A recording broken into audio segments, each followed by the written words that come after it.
Good evening and welcome to the March 28th, 2022 meeting of the Village of Berridge Board of Trustees. My name is Trustee Guy Francis. I'm also Mayor Pro Tem. Mayor Grasso will be joining us later on in the meeting. Thank you. Could I ask Trustee Smith to lead us in the Pledge of Allegiance, please? Yes. I pledge allegiance to the flag of the United States of America and to the republic for which it stands, one nation, under God, indivisible, with liberty and justice for all. Thank you, Trustee Smith. Clerk, could you please take the roll? Trustee Schiappa? We should take the roll, establish that there's a physical quorum present, and then we can bring him in. Trustee Schiappa is out. Trustee Paveza? Trustee Snyder? Yes. Trustee Matal? Yes. Trustee Smith? Yes. Mayor Pro Tem Francis? Here. So, would there be a motion to allow Trustee Snyder to participate remotely in this meeting? He did give ample notice that he would be not attending tonight in person. So, if there's a motion. I'll make that motion. Any discussion on the motion? Clerk, would you? Vote by acclamation, if you want, All all in favor. in favor? Aye. Aye. Opposed? The ayes have it. Thank you. Can you hear us okay, Trustee Snyder? Yes, sir. Yeah, good, thank you. So, next item on the agenda is presentations and public hearings. There are none tonight. Item number 4, consent agenda.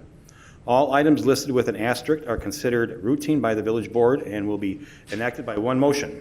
There will be no separate discussion of these items unless a board member, a citizen, so requests, in which event the item will be removed from the consent agenda, discussed by the board, open for public comment, and voted upon during this meeting. 5A, minutes. Approval of the special board meeting of March 14th, 2022. B, receive and file of water committee meeting of March 10th, 2022. C, receive and file plan commission meeting of March 21st, 2022. Moving on. Resolutions. 7C, approval of a resolution concerning a required determination regarding a non-conforming building. 8, considerations. E, approval of recommendation to award a contract for municipal campus landscape maintenance to Berry Landscape Management of Brookfield in the amount of $31,785. F, approval of recommendation to award a contract for gateways and parkways landscape maintenance to Atrium Landscape Management of Lamont in the amount of $56,190. G, approval of a renewal of a contract for street sweeping services to Lakeshore Recycling Systems of West Chicago, Illinois in the amount of $28,590. H, approval of a recommendation to renew the contract for mosquito abatement to the Clark Environmental Mosquito Management of St. Charles, Illinois in the amount of $45,400. I, approval of third quarter fiscal year 2022 budget adjustments. J, approval of the vendor list dated March 28th, 2022 in the amount of $322,483.73 for all funds, plus $183,005.23 for payroll for the period ending March 5th, 2022, for a grand total of $505,488.96, which includes no special expenditures. Can I get a motion, please? So move. For items 5A, B, and C, item 7C, items 8, E, F, G, H, I, and J. So move. Is there a second? Second. Any discussion on the motion? Any comments from the public? Please take the roll, please. Trustee Matal? Yes. Trustee Snyder? Yes. Trustee Smith? Yes. Trustee Paveza? Yes. Mayor Pro Tem Francis. Yes. Motion passes Motion 5-0, 5-0. correct? Yes. Moving on. Ordinances. 6A, consideration of an ordinance annexing certain territory, Edgewood Valley Country Club, 7500 Willow Springs Road. Evan? Janine? Thank you. This is concerning the Edgewood Valley Country Club annexation. On January 24th of this year, the village received a petition for annexation from the Edgewood Valley Country Club. It's located in unincorporated Cook County at 7500 Willow Springs Road, and it has been in that location since 1926. They are planning some renovations over the next decade to their facilities and their grounds, and they were looking for a local municipality who would be more responsive to their needs through that work. In November of 2021, the Edgewood Valley Country Club's membership voted to approve the potential annexation with the village of Berridge. Upon annexation, the country club would be zoned R1, which is residential, but that's in accordance with state law and the Village of Berridge zoning ordinance. No additional zoning action would be needed for the club to continue its current operations. There is no plan for Edgewood Valley to convert their utilities from LaGrange to the Village of Berridge. The village would not assume management of Willow Springs Road either through this annexation. All neighboring communities and municipalities were notified of this potential annexation, and legal notice was published in the newspaper, and notice was also served to the township supervisor and the fire district trustees.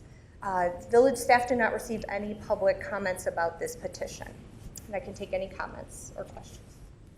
Any questions of the board, from the board members of Ms. Farrell? I see none. Any questions or comments from the public? Yes, sir. Please come up to the microphone and state your name. My name is Jim Mars. I live in Chasemore. My only question is why Berridge? Isn't Indian Village between us and there? Indian Head Park? Yes, Indian Head Park, I mean. I believe Edgewood Valley touches Indian Head Park as well as Berridge. Berridge is to the west. Walker Park is in Berridge, which is directly to the west of Edgewood Valley Country Club, and Indian Head Park is to the north, touches it at the northwest corner. But I believe that their management interviewed several suburbs that they were considering annexing, and they chose Berridge. And is there an advantage for Berridge? Speak to that, Evan, about the advantage to Berridge. One of the advantages to Berridge is that it would provide an additional sales taxpayer to the village. They have a restaurant which would pay place of eating tax, as well as a pro shop which would pay sales taxes.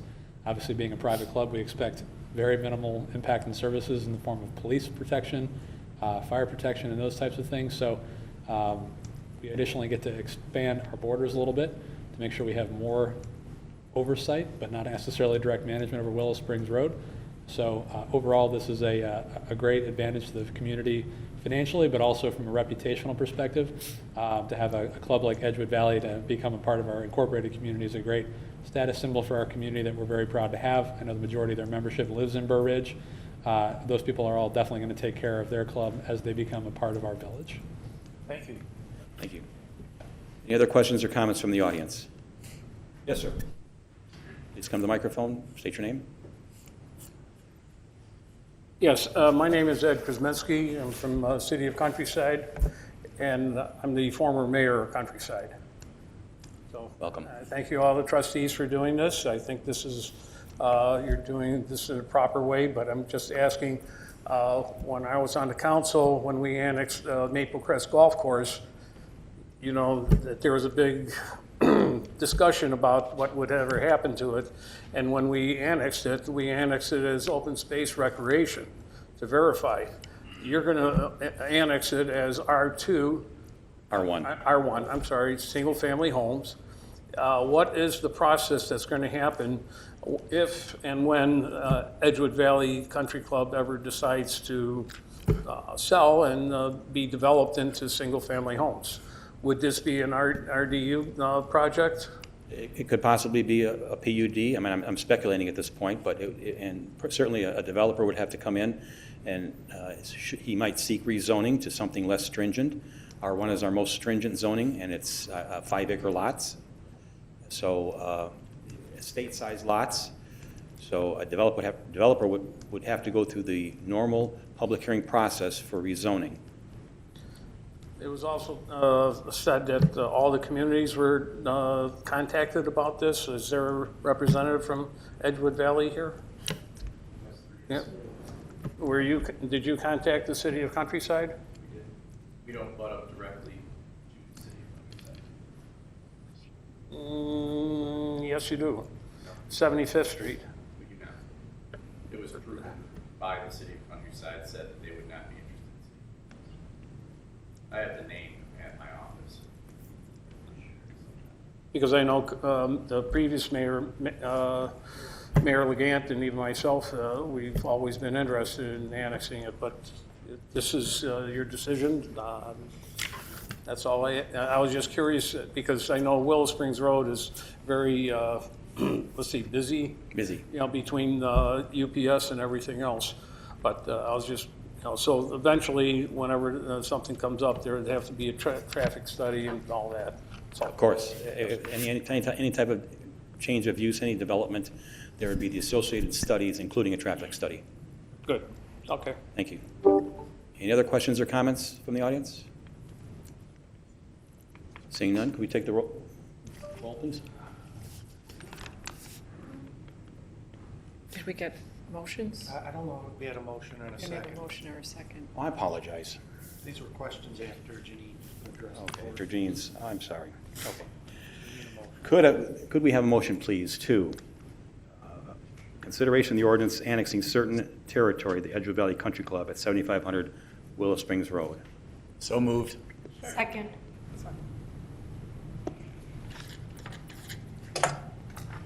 Trustee Smith? Yes. Trustee Mattel? Yes.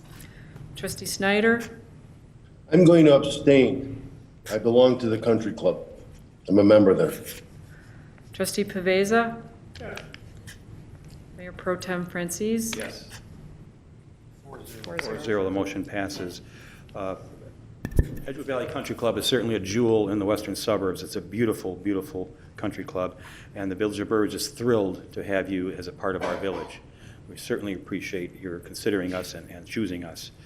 And the Village of Berridge welcomes you into the village. Thank you.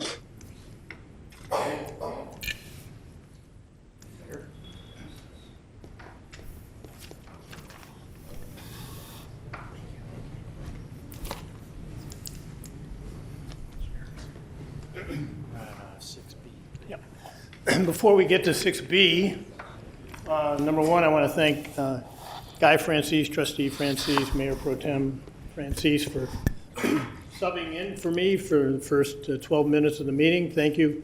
And in that first 12 minutes, great progress has been made in the Village of Berridge. I want to echo exactly what Trustee Mayor Pro Tem Francis said.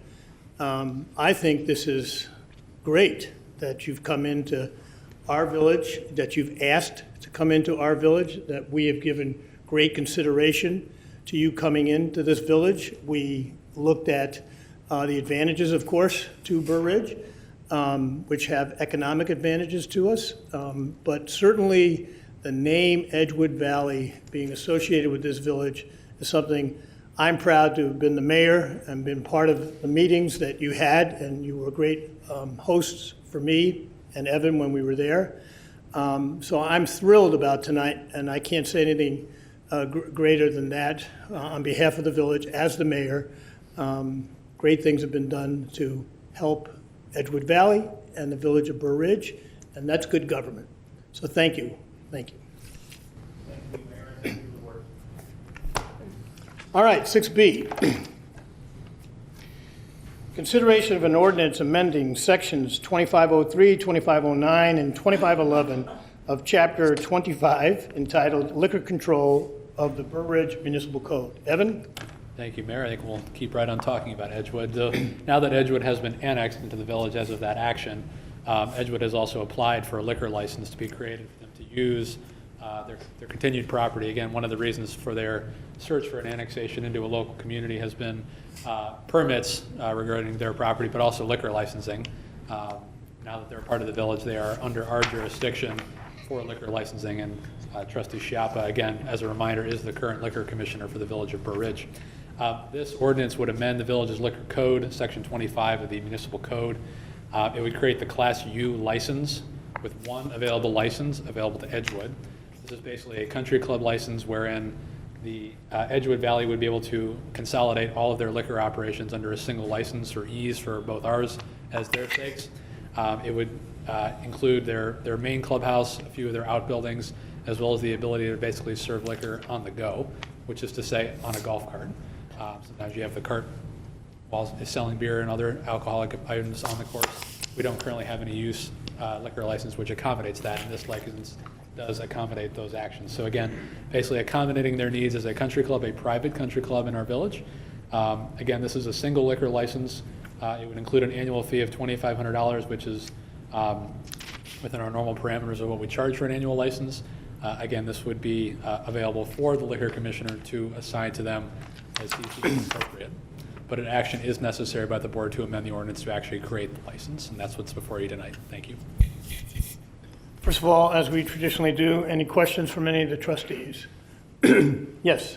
I just have a simple one. Would this liquor license also cover special events on the grounds? Yes. If that was to take place? Yes. Okay. Yep, very good. Thank you.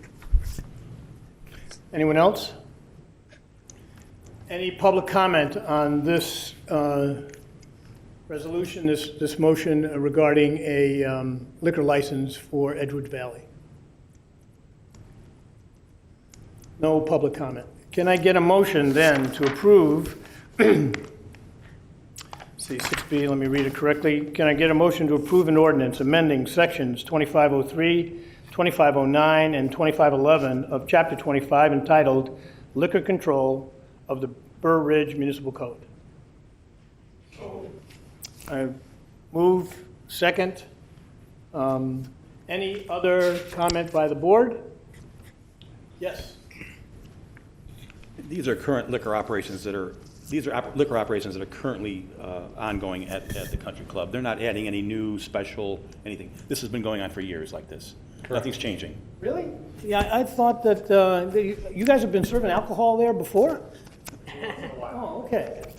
Nothing's changing. Thank you. All right. Anybody else at the board level? One last time, anybody in the audience here that would like to comment on this? I see none. Yes, sir. Could you, only because we want you on TV. Do these changes apply only to the private golf course? Yes. Private country club, nothing else? Nothing else.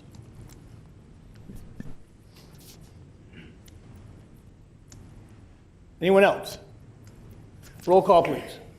Trustee Francis? Yes. Trustee Paveza? Yes. Trustee Snyder? I'm going to abstain. Okay. Trustee Matal? Yes. Trustee Smith? Yes. 4-0. 4-0, the motion passes.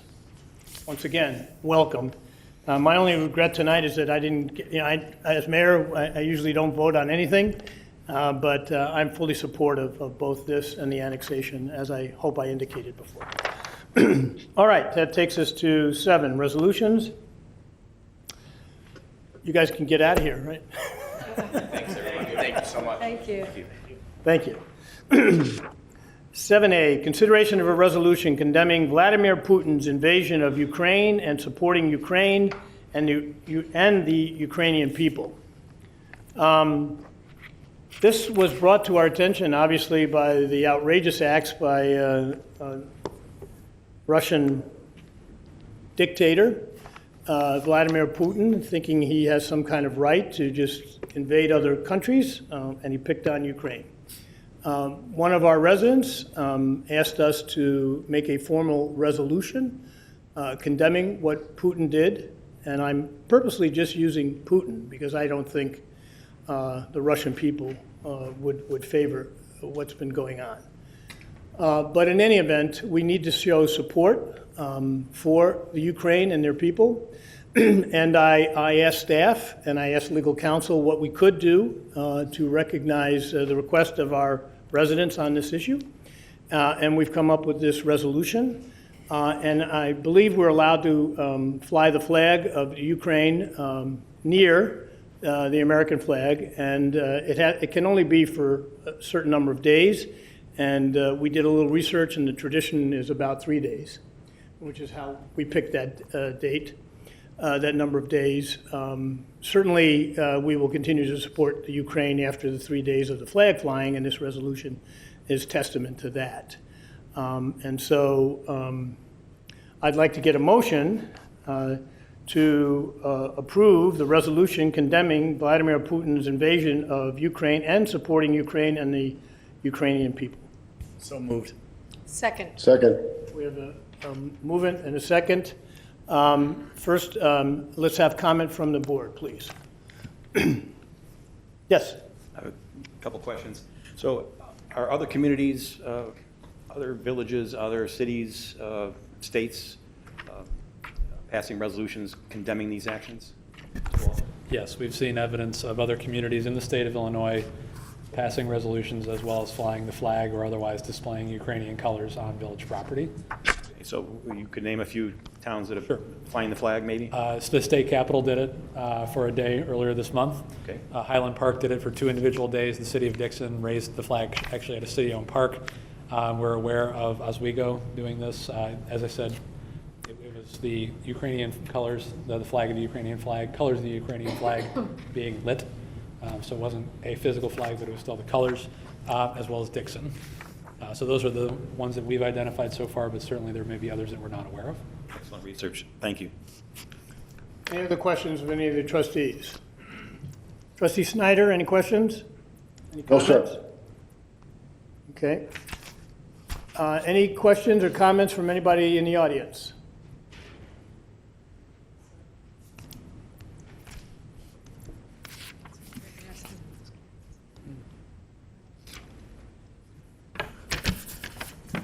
Distinguished Mayor, board members, Could and you- fellow Berridge residents. I'm sorry to interrupt, I'm sorry. Okay, go ahead. Can you please just tell us your name? Oh, I'm sorry. My name is Larissa, and this is my husband, Bohdan. Last name is Iwanitz. Thank you. Distinguished Mayor, board members, and fellow Berridge residents. We are first-generation Americans born to parents who were World War II refugees from Ukraine. Together, we deeply thank the village of Berridge for considering flying the Ukrainian flag in solidarity with the Ukrainian people during this vicious and unprovoked attack by Vladimir Putin. The world experts predicted that Ukraine would fall in 72 hours. Today marks the 33rd day of fighting, and no one now expects a quick solution. Russia is continuing its genocide and war crimes at an unrelenting pace. Ukraine, with the world's help, has been able to fight the Russian forces to a standstill, but continues to endure heavy civilian losses. European nations have finally awoken to the reality that no one is safe from Putin's evil and are working together to help stop Russian totalitarian aggression.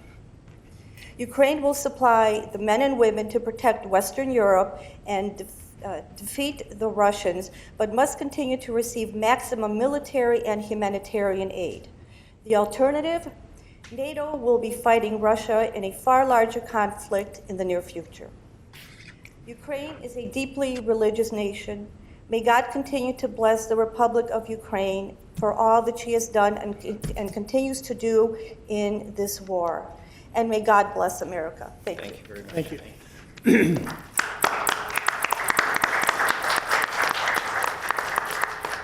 And though she was a little humble about it, it was Larissa who contacted me about this resolution. And so thank you for doing that, Larissa, and bringing this to my attention.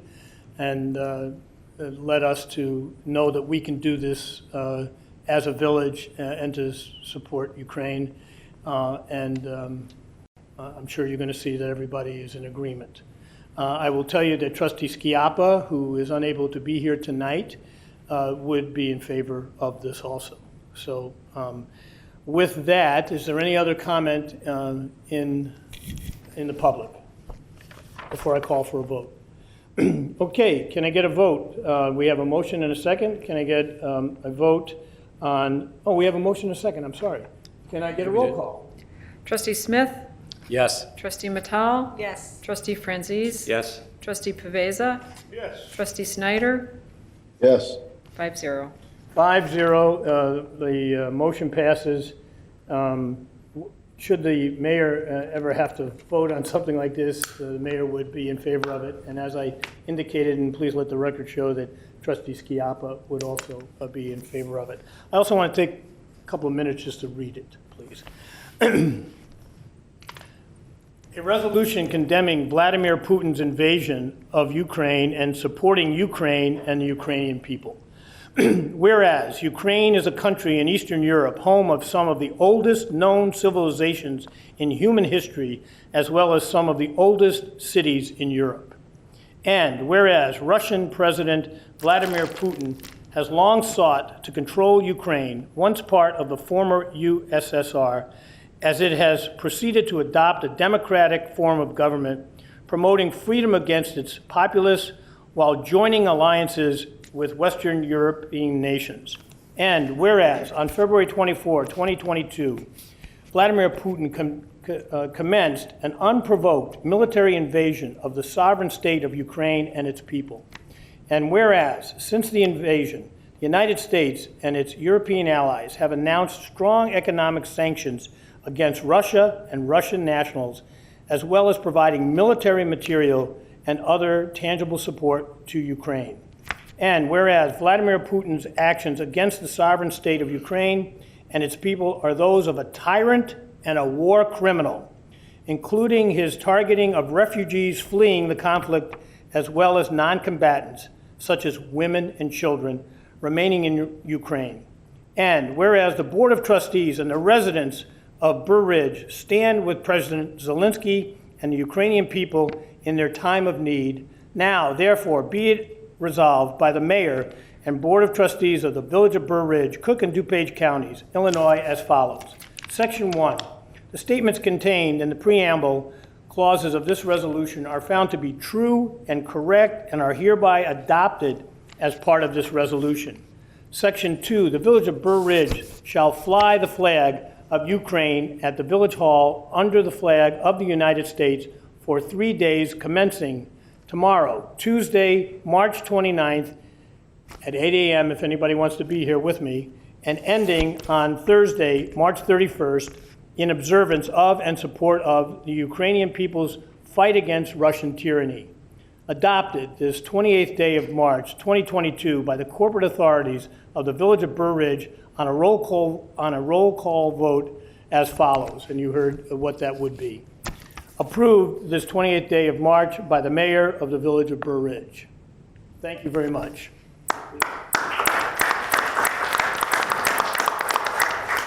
And again, tomorrow at 8 a.m., if you want to be present, we will raise the Ukrainian flag here. Thank you. This will take us now to 7B under resolutions, consideration of a resolution amending the village's general fund balance policy. So that's a tough one to follow. So this is not quite as interesting to talk about, I guess. So best practices in the municipal world kind of indicate that a unit of local government should have what's called a fund balance policy. And this policy really just dictates cash in the bank, reserves, rainy day fund. There's a lot of different acronyms that are used. So back in 2018, the Village of Berridge adopted what I think was their first fund balance policy. That policy provides for a 20% minimum of current year expenditures that be on reserve. It calls for total budgeted expenditures in the general fund to equal total budgeted revenues for any given fiscal year. And then it also provides for total expenditures of all funds plus excess fund balance in those funds, and the general fund cannot exceed the revenues of those funds. So that's a little bit restrictive on that second bullet point, where each budget year it limits the village to, within their general fund, revenues have to equal expenditures. So it never really provides for that ability to draw down on any excess fund balance that the village has. We're projecting at the end of fiscal year 22 that the village will have about $5.4 million in its general fund reserves. This is about 64% of recurring expenditures, which is significantly higher than the policy amount of 20%. This $5.4 million reflects a $1.2 million draw that the village did in fiscal year 2022 to pay down the outstanding police facility debt that the village had, wiping out its general obligation debt in full. Paying it down to zero. Taking it down to zero. Okay. So this leaves about $3.7 million in what we would call excess fund balance that, based upon the current policy, cannot really be used on an annual basis. So staff reviewed the current policy. We reviewed policies of many other municipalities. We looked at GFOA, which is kind of the governing body for best practices in municipal government. And we came up with a revised fund balance policy that we are bringing to the board tonight for approval. So what this fund balance policy would do is it would still have that 20% minimum. So we would always have to have 20% of our recurring operating expenditures on reserve. The fund balance policy also has a 5% target additional balance, which is really just to build a cushion between the absolute minimum and the excess fund balance. That target additional 5% could be used for one-time capital projects or specific board objectives that we didn't necessarily have specific funding for within that year's budget. Shortages of below the 25% would have to be built up within 2 budget years, so you couldn't continue to operate at that deficit. And then the unrestricted fund balance would be able to be used, and that would be over the 25%, would be able to be used by the board to fund the annual operating budget. Nothing under that 25% would be able to be used for the operating budget. It could fund the operating budget, it could fund capital funding, it could fund one-time expenditures that the board chose to approve. And once again, that minimum fund balance and that target, that 25%, would never be used for operating expenses. We looked at other comparable fund balance policies. Clarendon Hills has a 50% maximum, Hinsdale is 25, LaGrange Park 25, and Willowbrook 33. We've got the 25% built in here, but with the amount of excess over that amount that the village currently has on hand, the village is very financially healthy, very financially sound. A formal fund balance policy is good for audit purposes, it's good for bond rating purposes, and it just shows overall financial health. So staff is recommending that the board approve this resolution tonight, which amends the current policy with this new policy. Okay, let's start with the trustees. Any questions? I just have a commentary. I worked a lot on this today. Thank you, Evan. I think it's important to see the third bullet point down because that kind of appeased where I was looking, where it mentioned the target additional balance may be used for one-time capital projects. And then it goes on and says, but shall not be used on an annual basis to fund reoccurring operating expenditures. So this makes a lot of sense to me, and I'm all for it. Thank you. Thank you. Anyone else? Yes? This is further in reinforcing our policies on the operating fund balance. Would there ever be an instance we would want to have a maximum cap? Good problem to have. That'd be good, yeah. Very good problem to have. But those monies could be used strategically elsewhere, possibly. Right. Rather than just sitting in an account somewhere. Right. Yeah. Something to think about. We should have a cap, maybe. Why not, right? Yeah, personally, I don't know that I've seen a cap in any of the policies that we reviewed.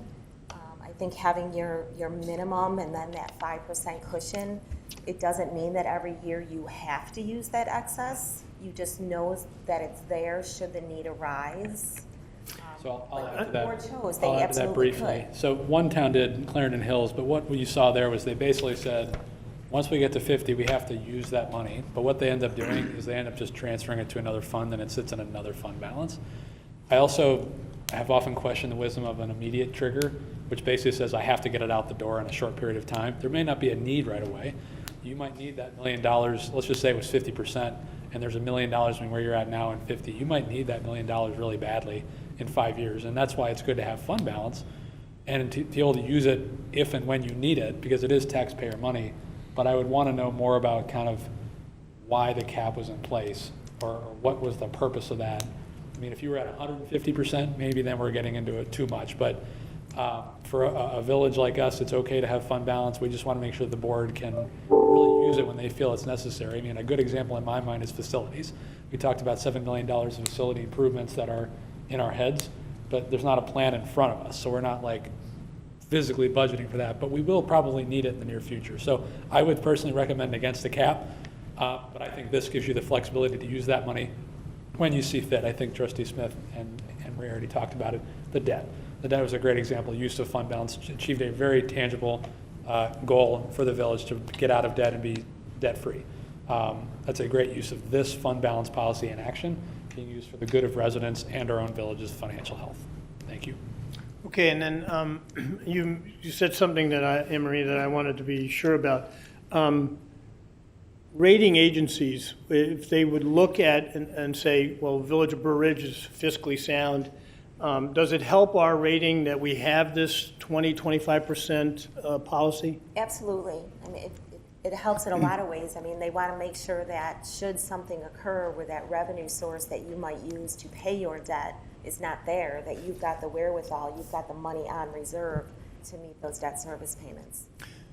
Good. It absolutely helps with your rating. That would help us assure Berridge having the highest possible municipal rating, which has been a benchmark for prior boards, prior mayors of this village. They have all set the tone that we hope that we're carrying on now, and we're setting a tone to go further. But this would be consistent with the fiscal management of this village in the past and going forward, right? Yeah, and obviously a higher bond rating means lesser interest. So Right. it's always a good thing. So my first question was regarding the maintenance of, so first question was regarding the rating. Is 20% enough to get the topmost rating, or does having 64% enhance it further? So I will say, and I think that everybody is here from Moody's or Standard & Poor's or any of the rating agencies, that one single item does not guarantee you a specific rating. Okay. So there's a lot of factors that go into it. Reliance upon sales tax, your sales tax base, your property tax base, your bond rating. So there's a lot of different things. But a sound fund balance policy where you maintain that fund balance over a long period of time definitely helps with a better rating.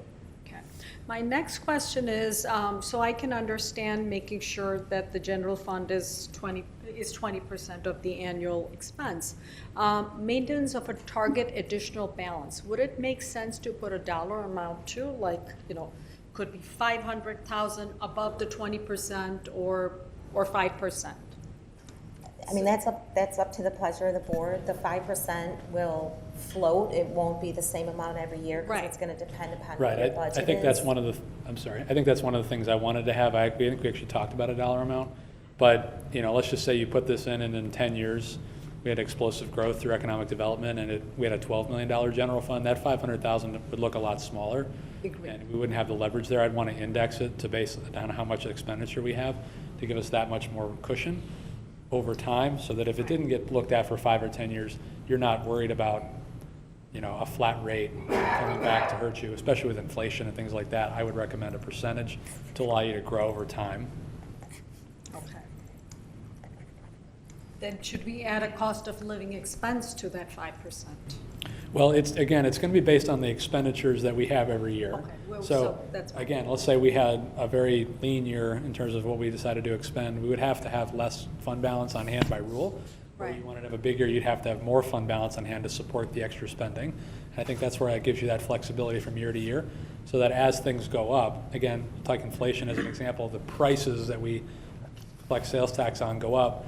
The sales tax on $1.50 is more than the tax on $1. So as we go up in price, so shall all the balances run with you from a flexible perspective. Okay, all right, thank you. Anyone else? Trustee Snyder, any comment or question? I'm good. All right. Any comment or question from the audience, from the public? Okay, I think then thank you very much.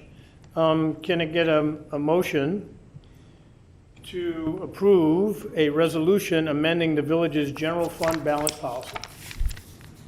So moved. Second. We have a movement, a second. Any further questions by the board members? Any further questions or comments by the public? Roll call, please.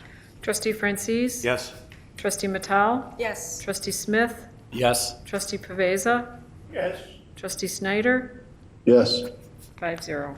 5-0, the motion passes, and also trustee Schiappa, were he able to attend the meeting tonight, he would be in favor of this. Okay, that takes us to 8 considerations. Consideration of recommendation to award a contract for the 2022 road program resurfacing to Schroeder Asphalt Services, Inc. of Huntley, Illinois, in the amount of $685,480. David? Thank you, Mayor. This is an update based on our bid opening we just had recently. This was the road program approved by the Street Policy Committee back in December, as chaired by Mayor Grasso. Subsequently is approved by the Village Board on January 10th to prepare bid documents for this resurfacing contract. The list of streets has been up here and it's been publicized a few times. It's really all spread out throughout the village. It's a total of about 1.5 miles of roads this time. So again, as directed by the board, we proceeded in preparing the bid documents. We obtained IDOT review and approval pretty quickly, advertised for bids, got 8 bidders, opened the bids publicly on March 18th as follows. The bid opening was a little unsettling for some time, and 7 for the highlight, because the first 7 bids that were opened were considerably higher than the engineer's estimate. And that usually a few happen from time to time where at least a few of those are. But it wasn't until the last bid was opened that the number started with a 6 and really kind of aligned very well with our engineer's estimate to the amount of being within 0.06% of the estimate prepared by our development engineer, Jim Medema. So really kudos to him for accurately portraying these because the bid prices overall were 12% over what 2021 prices were. Asphalt prices alone were 21% greater than they were in 2021. So to come together with a bid this close, or an estimate this close to the bid, was really remarkable. So there'll be no adjustments to the actual budget that you're discussing later tonight, because this is within that tolerance. So as a summary, the resurfacing contract, the bid amount would be, an impact to the capital improvements fund is about $653,000. That's for the road resurfacing and patching. We've built into that contract about $32,000 for the repair of driveways and roadways and curbs and stuff from water main breaks. So that's taken out of the water fund. Later this summer, we should have contracts, or later this spring, should have contracts from the municipal partnering initiative that we are a part of, the DuPage County DOT, for the various contracts there. So overall, the capital improvement fund is a $768,380 impact with expenditures, and again, that really mirrors what you see in your budget today. So staff is looking for a motion to approve and proceed with the contract. Okay. First of all, questions from any of the trustees? Comments? Yes, Guy? As always, we have a fantastic engineering estimate as to the cost of what this might be, but 0.06% is phenomenal. Excellent work. It allows this board to accurately predict what we'll be spending on the road program for that fiscal year. Thank you. Also, getting our bids out early, that always helps as well, like you always do. I appreciate that. With this the volatility in the petroleum industry, with the price of oil and such, it's good to lock these things in now, because we don't know how it's going to be later on this year. So, thank you. Thank you. Anyone else? Yes, I just Anita? want to make a comment. The roads in Berridge are very nice, as can be vouched for by all the residents, and it's because you're very proactive in getting your bids and very careful about the whole process and very meticulous about how you execute it, so well done. Anyone else? Trustee Snyder, any comment? It's just great as always. Thank you. Thank you. Any comment or question from anybody in the audience? All right. I have one. So to your point, Anita, the residents know about the road program. And as a point in fact, I got an email from someone who said, when is certain road going to be done? You know, when is it coming up on the road program? Because, you know, we'd like to get our road done sooner. Would you let me know when it's going to be scheduled? And Dave was on, I gave Dave the email, and he wrote right back and said, it's coming up. It's on this next year. So the residents get it. Right. Okay, they watch for this. They know Berridge has a road program, and you know, someone reached out and wanted and got a very good answer. We were lucky on that one too. So thank you. Can I get a motion now to award a contract for the 2022 road program resurfacing to Schroeder Asphalt Services, Inc. of Huntley, Illinois, in the amount of $685,480? So moved. We have a movement and a second. Any further comment by any trustees? Any further comments or questions from the public? Roll call, please. Trustee Mattal? Yes. Trustee Paveza? Yes. Trustee Snyder? Yes. Trustee Smith? Yes. Trustee Francis? Yes. 5-0. 5-0, the motion passes. That takes us to B, consideration of 2022 special events program. Hannah? Hi. Hopefully mine will be a little bit more fun than roads. Not that they're not wonderful, because I did work on those a little bit, but who doesn't like concerts and races and just having fun and enjoying ourselves, car shows. So I'll kick it off with a recap of our events from last year. I will preface this with I was not here during the Armed Forces Day of last year, so I started this with what I'm familiar with, which is the week I started, the concert started. So that was a fun first week as a community engagement analyst. But we actually had made some changes leading up to that. The seating had changed a little bit, and we no longer allowed residents to seat themselves right up against the businesses, which actually turned out to be a very great accessibility change. I had a lot of comments from the audience who had a lot easier time getting through the crowd, which was really great. We ended up doing the concert season in August last year because, you know, some things happened in the world and COVID made it happen that way. But it ended up working out pretty well, and we found that our concerts were very well attended. I don't have any comparisons personally to make. I only have seen images from the past years, but I can say my favorite thing is to see everybody up and dancing and enjoying themselves, and I saw a lot of that last year. Our reach online, as I put in the recap, we had over 20,000 reach for our Facebook. So that's 20,000 throughout the entire concert season, which is a pretty big pool. I had people calling me from Naperville. I have people calling me from all around wanting to know what's going on with the concerts. We only canceled one event last year, and unfortunately that was Brooklyn Charmers. But lightning is not great, so we had to call that off because of a lightning storm. However, they are very likely to come back this year. Just, nice spoiler. So that's our concerts. I put in the list of the bands that we had last year. I would say that the 4 C Notes, Chicago Experience, were probably the most well-attended. The Moods, I don't think I've ever seen anybody dance as much as I did at the Moods. It was amazing. So my first year was wonderful, so thank you for that concert season. Then we also followed that up with our car show. I had absolutely no template to follow with this. So I reached out to Windy City Corvette Club and Corvette Mike to help me put this together.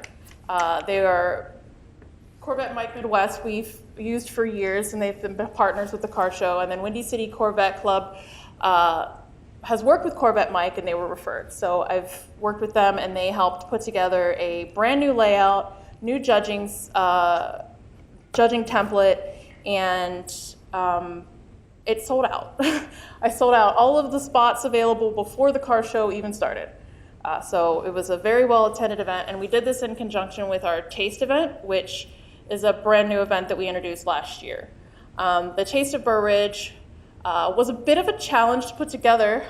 The restaurants were not very well staffed at the fall of 2021. So we did end up getting, though, about 10 different restaurants from the area to attend. We had kid-friendly games and entertainment, and overall, we had exceedingly positive feedback. So I was very happy to kind of jump in and just take on these events last year.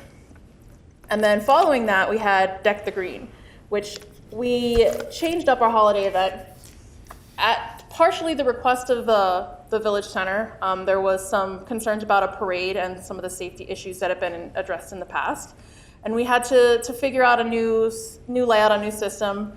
I also didn't have the time to plan for what was previously known as our holiday event, so we had to reimagine. And what we reimagined was a collaborative event that invited all of the nonprofits and local government entities to really take part in the holiday festivities in Berridge. So we invited the different park districts, some of the churches and other religious organizations. We invited other nonprofit entities to really join in and take part. We had live music, and who says no to Santa Claus? So that was probably one of my actual favorite events, was the concert, or was the Deck the Green concert. Now we will lead into our 2022 series. So we've got new banners, new logos, a little bit of a new visioning. I wanted to keep everything with a similar flow. So this is just your brief preview of our event for this year.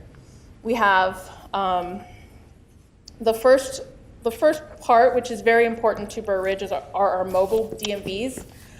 We actually had our first mobile DMV on March 16th already this year, and it saw just under 100 transactions, which was significantly higher than any of the ones we had last year. So most of the events last year were about 70, 75 transactions. I say transactions because that's going to be your vehicle stickers, your license renewals, your state IDs, all that. So already this year, doing very well. And we're actually doing 4 this year as opposed to 3 because most of the COVID exceptions are starting to expire. So there will be a higher demand for people to get those licenses renewed and updated. And then moving on, let's scroll, Evan. This year we are also bringing back our Run the Ridge 5K, and we are doing 2 events in May, which is the Armed Forces Day and Run the Ridge. So Run the Ridge is on May 7th. It's a 1K, 5K, walk, run, roll. So you have all kinds of options, however you want to participate. If you are on crutches and you want to walk it, that's also acceptable. There's plenty of opportunities to have fun. We'll also have some light kid-friendly games. We'll have some well planned out new race route. If you got the flyer on your desk, there is actually a new route this year at the request of our businesses as well.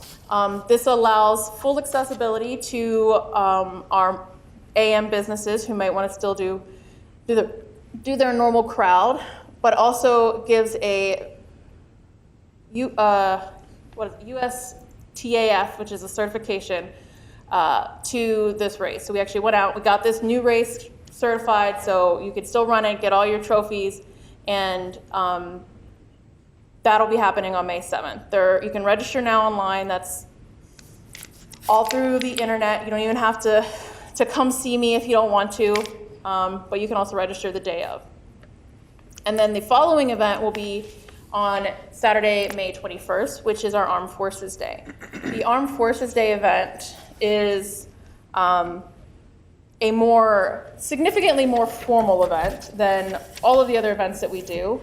And we have invited a keynote speaker, Captain Scott Smith, who is a naval captain, if I'm remembering correctly, and is extremely experienced in warfare and actually teaches at the Naval War College. So we're very excited to have him. And in addition to that, we're bringing in a full-size concert band. The West Suburban Concert Band will be in attendance as well. And then The best part about it is we'll also be doing the recipient for the Jack Schaus Award on Armed Forces Day. So that event starts at 10 a.m., just as an aside. And then we have the Fun Dancing Times in Berridge, which is our concert series. It's actually going to be every Thursday in June and July, no breaks. Because the 4th of July falls at an interesting time, so we can do it straight through. We're going to be kicking it off with some Creedence Clearwater Revival tributes, and we'll be ending it with our ever-popular Chicago tribute band, the Chicago Experience. Brooklyn Charmers should be back, which I have had a lot of requests for. So if there's any questions or concerns about the band list, just let me know. We are doing rain dates in August. I've let all the bands know just in case they have availability. But the first 2 Thursdays in August, if for some reason we do have to cancel, we actually have those backup dates set aside, and hopefully we could reschedule for that day.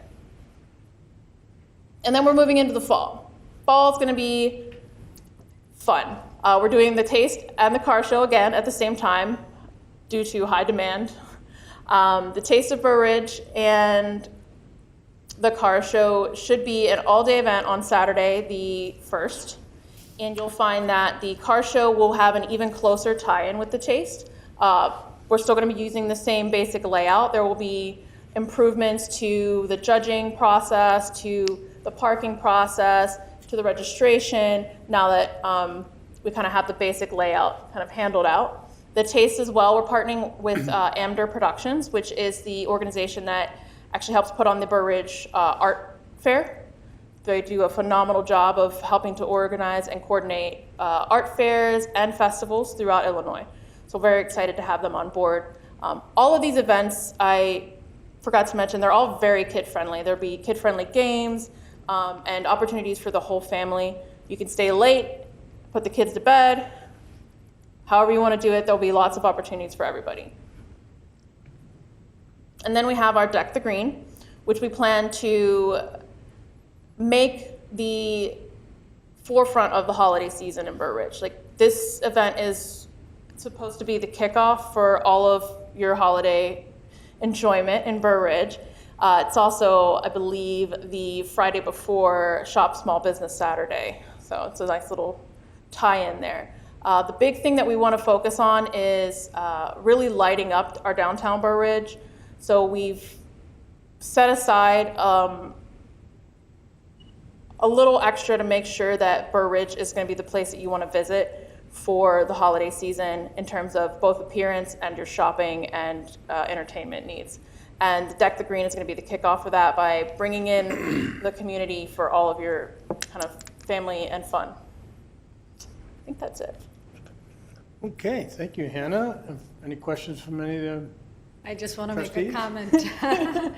I'm so impressed with this whole layout for this year. Hannah started last year and she had a lot of firsts, like first time doing the concert, first time doing the Taste, first time doing the car show, and she made a success out of everything. So we were very excited to see the lineup this year and the new and improved versions of everything. So thank you for everything you've done. Good. Anyone else? Yes, Guy? So I'm excited for these events that are coming up here for the village for this year. It's a great return to normalcy for the residents and for the businesses. Thank you.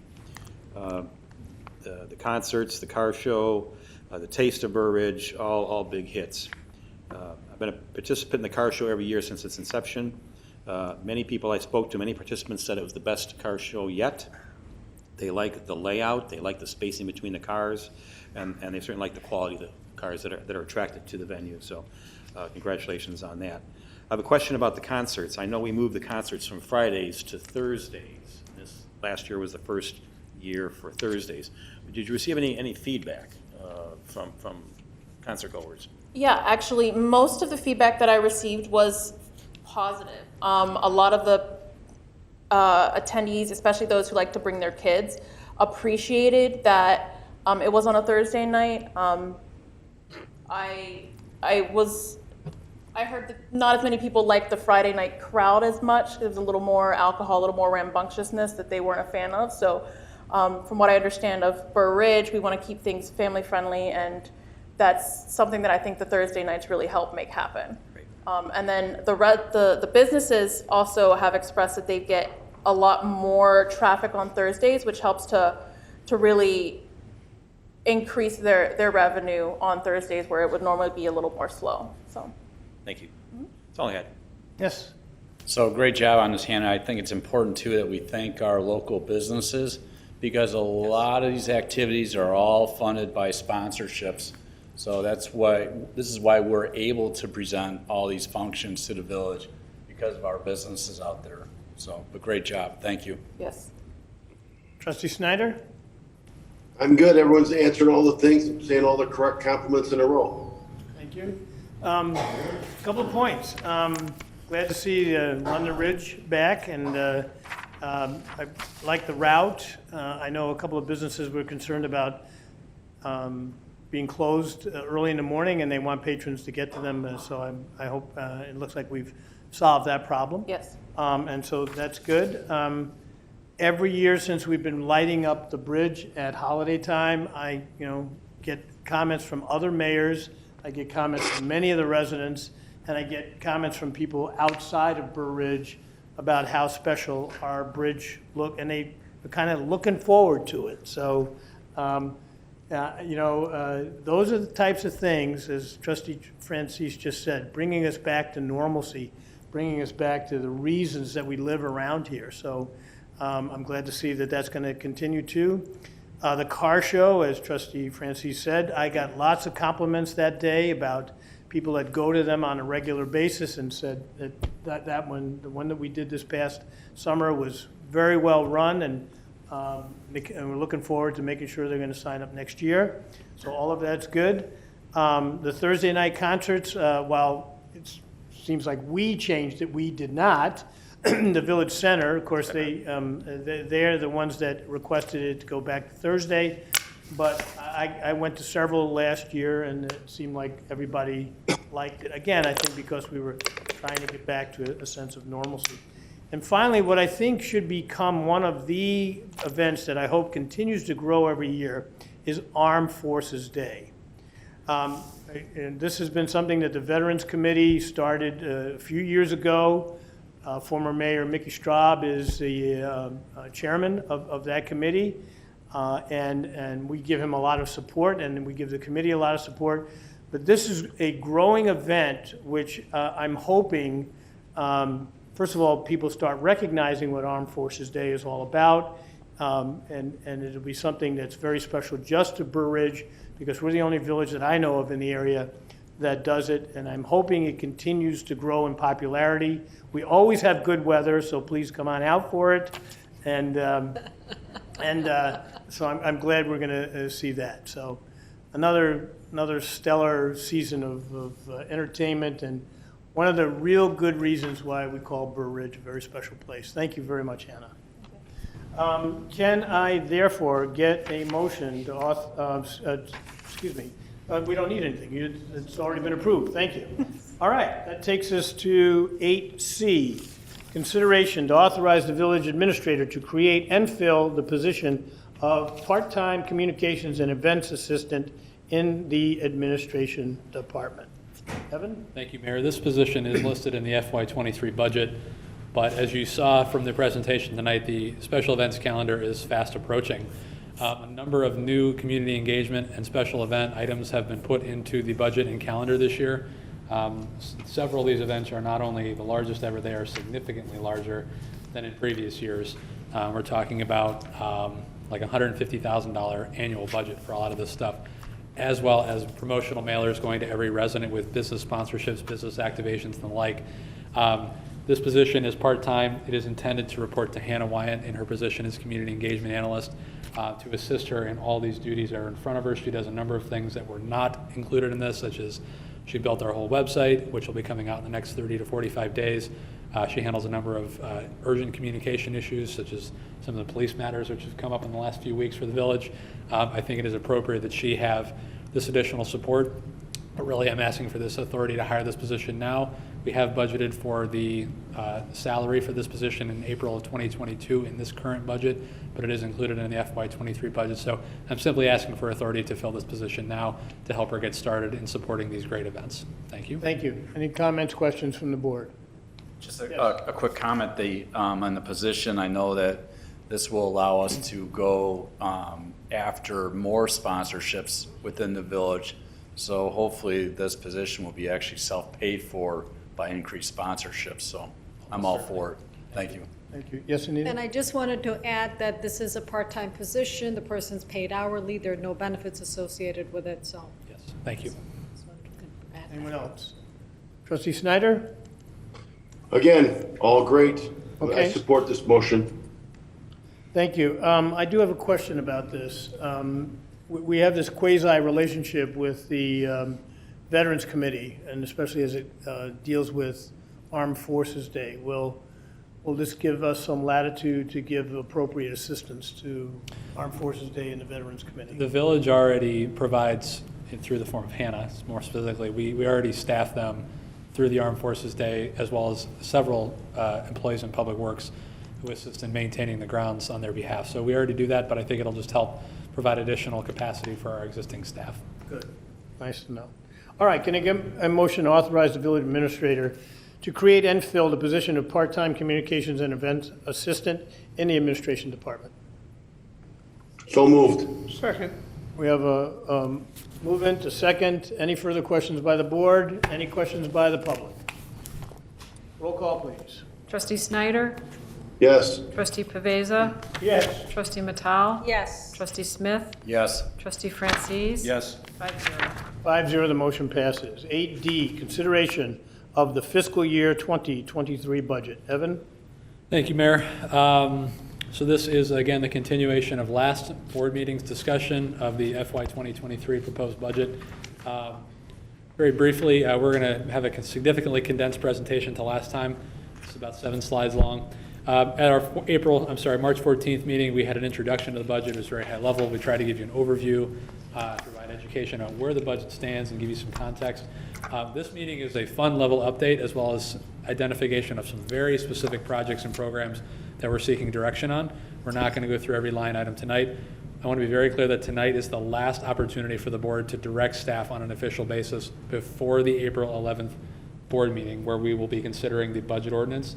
The budget ordinance is a very complicated document for staff to put together. We cannot make changes on the fly at the April 11th meeting. So I want to be very clear, this is the last chance you will have to direct staff at this point to actually consider the budget. At this point, I'd like to turn it over to Finance Consultant Mampa to give you some fund level updates. Thank you. Okay, so the schedule that is up there, the first kind of set of columns are what are in the budget book that we handed out before the meeting on March 14th. And the second set of columns is what the final budget is going to be that'll be presented to the board on April 11th, unless there's any changes tonight. This is just a compilation of changes that were made over the last few weeks based upon increased revenues, changes in spending, receipt of a $785,000 grant, things like that. So I'll just kind of go through at a high level what the changes are. You can see them up on that schedule by fund. In total, revenues are changing as well as expenditures, and the net change in fund balance is about $370,000 across all funds.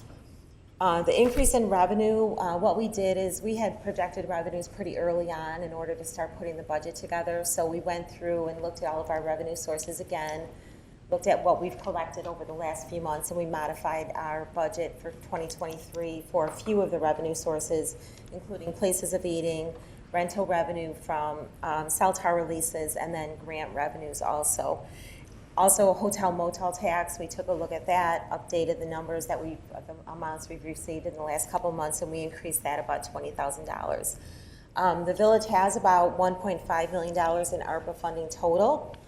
We increased the use of ARPA funding in the fiscal year 2023 budget by about $237,000, and I'll go over the projects in a few moments. We increased our interfund transfers between funds, just based upon what fund balance was in those funds and the ability to utilize some of that fund balance. If you kind of jump to the next slide, this just shows, and it's different from what was in the original book, but it shows the amount that we're using in ARPA funds in fiscal year 2022, 23, and what we're proposing for 2024. This doesn't include all ARPA funds because we've only received one tranche of it, and we'll get the other tranche sometime this fall. So these are the different capital projects that will be funded with ARPA funding, or I should say partially funded for some of them with ARPA funding in the 2023 budget. Thank you, Anne Marie. I just wanted to point out a couple of very fast changes. The first is we just had a very minor adjustment to the police station and fleet completer program just based on current pricing. We've also been able to move a lot of money forward again because the Elm Street culvert was originally projected to be about a $550,000 project in FY24. Because we received a significant 80% match grant from our federal government, we've been able to move a lot of those funds around so that now Elm Street culvert really will only cost about $200,000 in local funding through ARPA. About half of that is going to be through redesigning the project. Again, the grant significantly upsizes the size of the project, so Dave and his team are going to have to redesign that, but for the better. We've also added a little bit of engineering money in 79th Street pathway. This is the existing pathway on the south side of the street between approximately Burr Oaks Glen South going towards Savoy Club. There's about a 5-foot pathway on the south side which needs some maintenance here pretty soon. I also want to call attention to a new item that we're putting into the budget, or at least recommending we put into the budget. I'd like to ask Chief Madden to come up and talk about this. This is the public safety camera system project. This is the direct kind of outflow of some of the things that have happened in the village in the last couple of weeks. We all know that job one of government, as Mayor says, is to protect people and property. We feel like this is the first of many steps that we'd like to take in terms of investing in technology to make our law enforcement professionals that much more effective. Chief, please present this. Thank you. Good evening. The public safety camera system is actually one of the strategic goals I presented in 2018 to the board. As you know, we have a very robust video surveillance program in our homeowners associations. I believe we have 18 homeowners associations that have license plate reader quality cameras that now interface with the Flock Public Safety Wing system that gives us reports on any stolen vehicle that would enter in past those cameras. What we're presenting you tonight is actually phase one of a multi-phase program. We are on hold with the Department of Justice. We applied for a grant, a $150,000 grant, that would allow us to deploy 20 Flock license plate recognition cameras in strategic points throughout the village, mostly ingress and egress. This is something we talked about years ago. With this ability, we're going to roll out with the event of the fatal hit and run, it was approximately 3 weeks ago. What we learned is going south on Route 83 from I-55, there is actually no camera systems deployed along Route 83 all the way up into Lamont. Going north, there's a significant amount of red light cameras. Red light cameras from Willowbrook down to Elmhurst will provide video feed along with their, of course, capturing red light violators. Can you advance the slide, please? So what we're recommending tonight is deploying 17 cameras, which is actually going to be a hybrid of Flock public safety cameras and our own Berridge video network cameras. Starting with the downtown Berridge area, you can see right here, this is County Line Road, north is up. So right here, in this area here, we would be deploying 4 cameras throughout this whole downtown area. We'll have 2 cameras here, and then 2 on the end of Berridge Parkway on the South Frontage Road. So what we're doing is we're capturing anybody coming in to the area on both ends. This, of course, will be significantly added to if, in fact, we receive our grant with the 20 additional cameras. But for right now, this is what our recommendation is.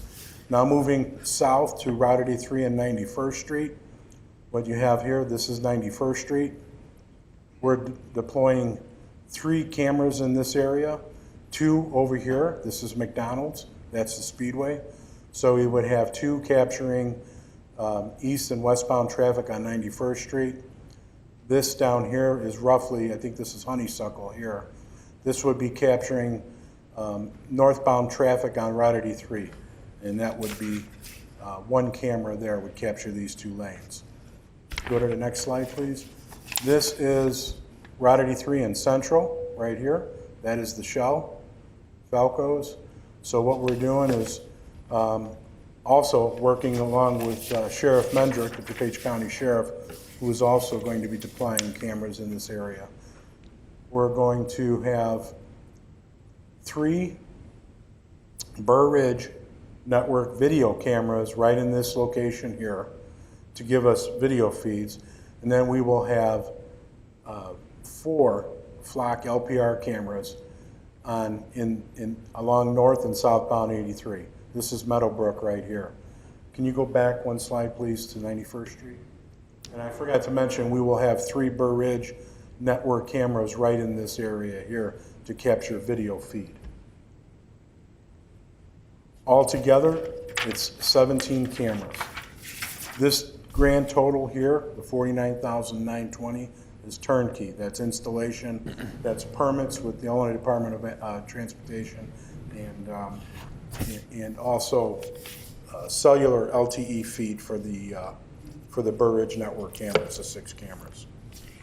So again, this is phase 1, total about $100,000 of total ARPA money for the majority of the village, and our business district, which was implemented in the fall, is going to be paying for all the downtown cameras to provide public safety in that regard as well. Again, this is phase 1. This is what we felt ready to discuss tonight in terms of the genesis of this program. This is something that Chief and I have talked about very seriously over the last few weeks in light of the hit and run as well as the fatal shooting, which occurred down in this very same area. We would like to add this to the budget. This is already in the budget, but we're seeking through your approval to confirm this as part of the budget. But again, this is phase 1 of hopefully several phases. Of course, this is a quote that we have right now. We'll be coming back to the board if approved for actual purchase authority in the future. As this exceeds my signing authority, we'll have a chance to discuss this in even more detail going forward.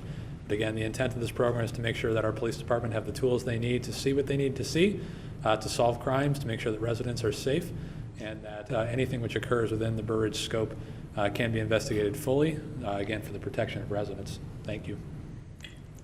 Okay, let's start with the trustees. Yes, Anita? Quick question. So I see the cost of the camera and the network video cameras. So is there an ongoing maintenance or service charge for this, or there is an ongoing? The flock cameras are basically an annual subscription. Okay. And for each camera, you pay a subscription cost per year, which also includes equipment replacement and any upgrades. So the $49,000 is the annual cost? No.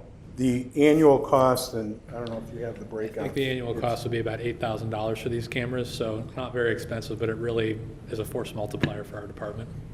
But you quoted a number of 100,000 somewhere, so I'm just wondering where's So the $100,000 is an ARPA transfer that's planned to allow for more village coverage than what is seen here. Again, this is phase 1. Okay. This is where we felt there was the most immediate need to have camera coverage for our residents today. And of course, we wanted to make sure we took time to build out the system. That's where we're saying this is phase 1. We have all of FY23 and into the future to continue to build on this. We will come back to you with further phases to discuss where we think other opportunities or needs exist within the village to further build out our network protection systems. Understood. Thank you. So, and let me just underscore something that I don't want lost. First of all, I went to the chief and Evan about more cameras before the unfortunate incidents that already underscored why we might want to have them. And the chief reminded me of what he's been trying to achieve since, I believe he said, well, prior to 2018, but I know you brought it forward to 2018. And we've had a continuing policy, I think, in Berridge of trying to provide security cameras. The Glen Oaks South, right? You guys were first, right? Burr Oaks Glen South, excuse me. You guys were first over 10 years ago. Early 2000s, yes. Yeah. For a trial system. Right, and so this is something that we've been building on, and so with the ARPA funds, and taking $100,000 and putting them aside. And we're using them to protect people and property, number one job of government, which I think is very important because I think the public and you can all read articles about what other communities are doing around the country with their ARPA funds. I think there was an article that came out saying, some communities are using them to build ballparks. I mean, it's amazing what some people have been doing with the ARPA money. This board, this community wants to use it for public safety. So I think that's very important to show. And then, Chief, the other thing I brought up was the Village Center and County Line Square. There'll be no cameras under this program inside of the Village Center or County Line Square? Well, inside the Village Center is it's private property. Right, I get it. We've worked with the management there, given them a couple quotes, not the police department, but vendors have. They've consulted with us, we've helped them with equipment or placement of the cameras. Our goal was for the village cameras to be along Berridge Parkway and in the ingress and egress, County Line Square and so on. All right, and so I'd like to continue to explore ways to get the ownership of both County Line Square and the Village Center to be a little bit more proactive and actually put cameras. I mean, you're not talking about a lot of area, but you are talking about a lot of cars that could augment what we're doing along Berridge Parkway and the other areas. So we'll talk offline, but I'd like to continue to get them to step up, if you will, and do that. Would you go back to your the Berridge Parkway? I just had one question. Okay, sure. You see this? Could a vehicle come in, make the turn and towards the downtown, and then make the quick right into what I'll call Patty's parking lot? Yes. And somehow be undetected? Well, and I want to point this out. There's going to be two locations for the cameras. This one right here, the locations aren't cemented right now. It's not definite. This is also a recommendation either here or here. So what we need to do is go out there, do a site study to make sure that the cameras can handle the lanes. But you are correct. They can pull right in, and this is the first entrance into County Line Square. And also going through here into Chasemore. Once again, we have another phase, which was initially phase one, which was a DOJ grant. Mm-hmm. And that's what we're on hold with. And though that money, the cost of those cameras cannot be in your budget. Right. Because of the grant. So I would just ask you to look at that a little as to where you place the first ones, since you've got the area right covered. I just want to be sure that we can detect people coming in. You know what I mean? In this here, this west area here would handle that. We certainly want to catch anybody going out, but I'd be more concerned about people coming in. Right. And I wouldn't want them to be able to figure out right. how to get around it. I think as Chief says, this is a high concept at this point. We will come back with further specifics. Obviously, there's still money in the budget. There's $50,000 for downtown and $100 for the village. I wanted to make sure Chief had everything he needed to really build it out. Mm-hmm. Again, this is one of our more sensitive areas, so we will be coming back with more robust and specific discussions with schematics. I love the program, and I just want to do the best that we can. I know we all want to do the best we can, so I'm just pointing that out. The other thing is, will there be signs up so bad guys know that, I'm telling you. That's up to the board. Well, I certainly would defer to the board, but I'd like to see some kind of signs. There are so signs. Bad guys know. HOAs have signage up. Right, exactly. The patch. Just kidding. Yeah, something positive in the patch that they might actually do. I doubt it. We'd have to rely on Jesse and the Tribune to do it, not the patch. Good. I love it all, and I'm sure the board will too. But okay, that's the end of my questions. Any questions? Yes, Russ. Just a quick question. Are these cameras, Chief, the same ones that can be used for red lights as well? No. Okay, completely different. These are not camera red light systems. cameras. These are the village network cameras that I described, the 6, are the same type of cameras that are in our HOAs, Got it, okay, in our subdivisions. thanks. They capture the video. The flock cameras do not capture video. They capture images. The flock cameras capture an image in the car, the plate, and checks the plate against a hot file. It doesn't run the license plate. It doesn't tell us that Russ Smith is passing the camera. It just checks that plate against a hot file that's updated every 24 hours. Hot file, stolen vehicle, wanted subjects. But it also is an investigative tool for our officers in that if we're looking for a Jeep with a bike, a certain type of bike rack, and has a bumper sticker on the back, we can program into the database and actually get a hit on vehicles that have that kind. The analytics are a very valuable investigative tool. Good, good. Any other questions? Any other questions? Yes. Guy. Just a comment. First of all, I support this camera program and the additions to it and the phases. This is just another tool in the toolbox that our police will be able to use to help keep our residents safe. It is not an all-inclusive tool. It will not solve every crime or will not prevent every crime, but it is another tool to assist the police in keeping our residents safe. Thank you. Any other comments? Yes. Come on up, please. And if you could keep that screen up. My name is Margaret Jacob Mars. I live in Chasemore. And I sent on the evening of March 14th an email after the meeting to the board, to you, Mr. Walter, and to David Presick. And there was a thread that followed it. I hope you all read it. I don't know if you did, but I hope you read it. It concerns the pathways that you have projected for 23 and then into 24. And the 79th Street pathway is my primary attention. 2 weeks before your 14th meeting, March 14th meeting, I called to see if I needed to be on an agenda.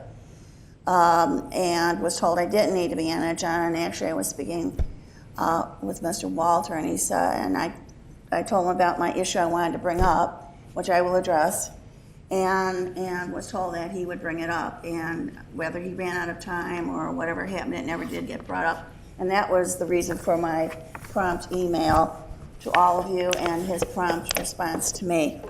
I'm here to advocate for the 79th Street pathway on the north side. The pathway that I'm looking to advocate for is non-existent. I'm looking to have a pathway, and I'll pass, if you pass these along. Sure. Thank you.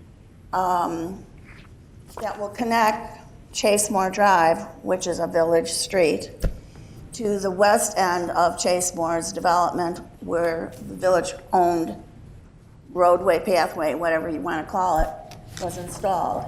And on the north side of 79th Street, there is no connecting pathway. I apologize, there was a typo in my letter to you, and I said south, and I definitely mean north. What you're looking at are photos I took. I began by calling Mr. Presick in 2020 and was told that there are a lot of reasons why they couldn't do it. I won't go into that conversation. I called again in 2021 to see what progress was made on looking at that possibility to put a pathway along the north side of 79th Street. I expressed that I had witnessed a boy on a bike trying to get across from Chasemore Drive, and you can't get across to where the private homes are because there's a hill that you'd have to go up to get to the asphalt pathway. And I watched a woman with a stroller walking along the pathway. What you're looking at on the photos I took, and it's very rudimentary, but I went with a tape measure, and I went from the white line, which no cars should trespass over, to the asphalt what would you call that, shoulder? And the maximum, and I wasn't trying to pick the narrowest area, I was trying to be very fair, and it is about 36 inches, 12 to 15 of which is walkable. And that's the 12 to 15 inches right adjacent to that white line. I also then tried to take a photo, and it came out pretty well, frankly, of the deep rutted truck, I'm assuming truck, can't be a car tread, in the turf, where if you're walking to connect Chasemore Drive over to that west end Chasemore Road, and actually that's the wrong screen I'm looking at, right? Well, maybe that's the screen. You can't walk there because there's these deep ruts, and it's mud, and there's dog droppings, and it's a very unsafe area. When I talked to Mr. Pressig in 20 or 21, I don't remember, I asked why there was a sidewalk that had been installed east of Chasemore Drive, and the explanation that was given to me was to afford people who live that area in that way to be able to walk from their homes and then go down Chasemore Drive to eat, to shop, to do whatever. Fine and good. Then I asked why there couldn't be a similar sidewalk that continued along on that north side. And as I said, I was given a lot of reasons why it was almost impossible to do. Some of the reasons was, well, maybe there's a possibility that that's a county road and we have to share the expense, et cetera, et cetera. And I thought, well, that's an easy answer to get. I don't in any way feel that the gentleman who spoke on the 14th regarding getting a sidewalk put along Garfield, I don't in any way take away from that. That, though, is a sidewalk that maybe could be shared with Willowbrook in its expense to be put in. I don't know if that's a fact, but that was suggested. There are sidewalks that need to be put in. This one is crucial for safety. We're not going to wait for an accident or a fatality. The speed limit there is 40. Let's face it, nobody is traveling 40 there. They're probably maybe even going as much as 50. There are trucks, there are cars. I wear a red vest when I walk along there, and they swing way out. And I'm trying to walk on a shoulder that's broken asphalt or mud. There needs to be a sidewalk. On your projection for 23 and 24 of 79th Street, I understand that the sidewalk that you intend to take out on the south side of the road is that asphalt pathway was going to be lifted up entirely and replaced. I'm asking for you to put in a sidewalk on the north side. I guesstimated it. I tried to envision a 100-foot frontage of a home I had, and I tried to envision how many 100-foot frontages go from one street connecting to the other. And I guesstimated somewhere between 700 feet to 900 feet, probably closer to the 700. I would stand corrected, and that maybe even shows it right there now. It's about 455 feet? Yeah, so if I It's may. a football field and a half? Yeah. I don't know what a football, 100 yards? 300 feet. Well, 300 feet. yeah.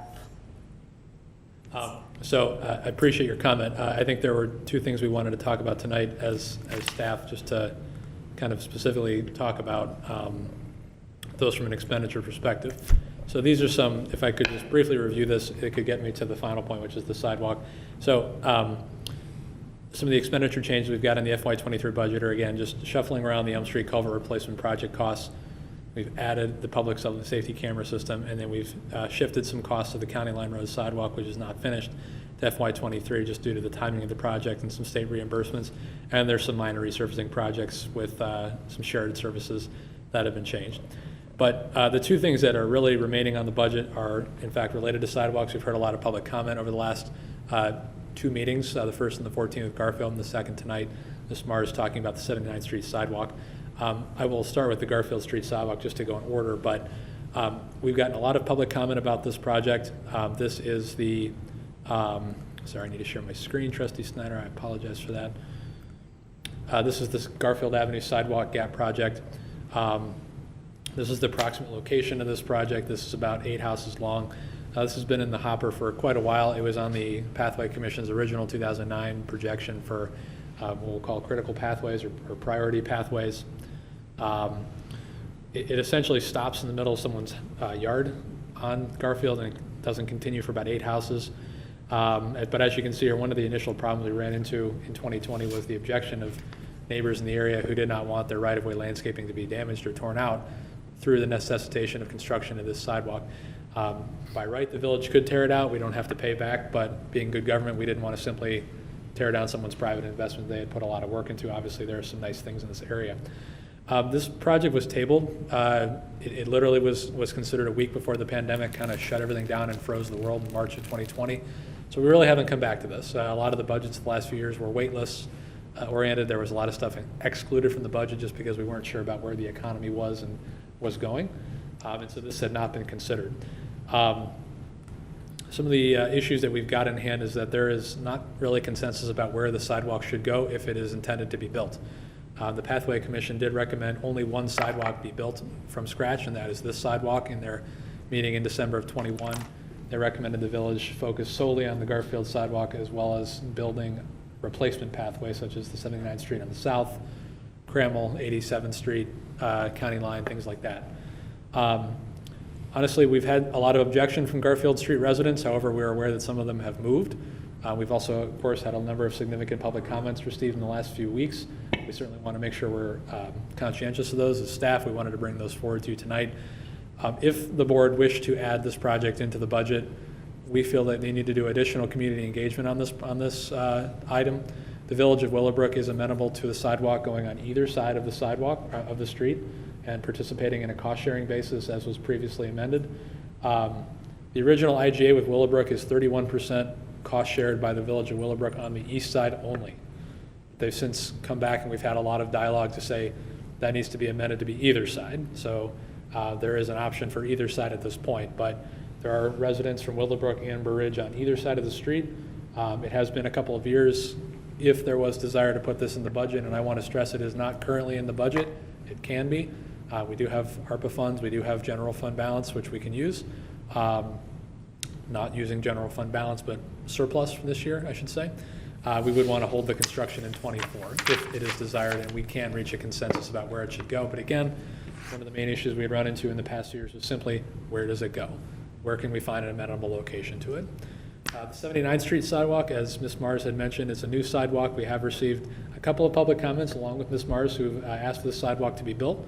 This is, again... Could I interrupt you? May I finish, please? Sure. Thank you. This is proposed to be built between Chasemore Drive and what we're calling the Ambriance Pathway.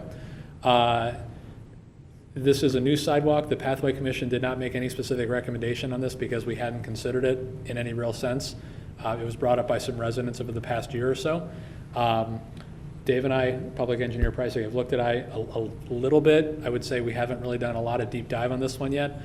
It is going to be county right-of-way. It will take some time to get a permit to do anything in county right-of-way, at least a year. Cook County, you're talking about. Cook County right-of-way. We've talked about two different ideas if the board were supportive of them. The first would be to simply construct the sidewalk. We do not have a cost estimate of this. This would likely be a few years out, frankly, probably FY25 or 26 if the board supported it. We're thinking it'd be about a $300,000 sidewalk just because there's some wetland and drainage here that we would need to consider. It would probably also not be as far off as the elbow here at Chasemore, just again because of where the water actually infiltrates it. So you have that nice deep, as you can see on the south side, you've got a nice deep berm between A and B. In terms of width, we would likely not have that kind of width between the sidewalk and the street here. The other option we've considered is to have a crosswalk here that would be beaconed. It would be significantly easier and quicker to do this project. It would also be about a third of the cost. I'll just put the orange Google guide down here on the street just to kind of give you some heads up of where we're at. This is that elbow I was talking about. You can see we do have some landscaping here, but there is some protection with the flooding there. We don't want to have a muddy street and sidewalk. One of the things we had considered, again, was to have something of a rising grade here, along with a crosswalk right there. It'd be beaconed, similar that's being put in by Wolf. This would allow for the loop to be built that is really intended, or the goal of that sidewalk, which would be to have this loop be completed.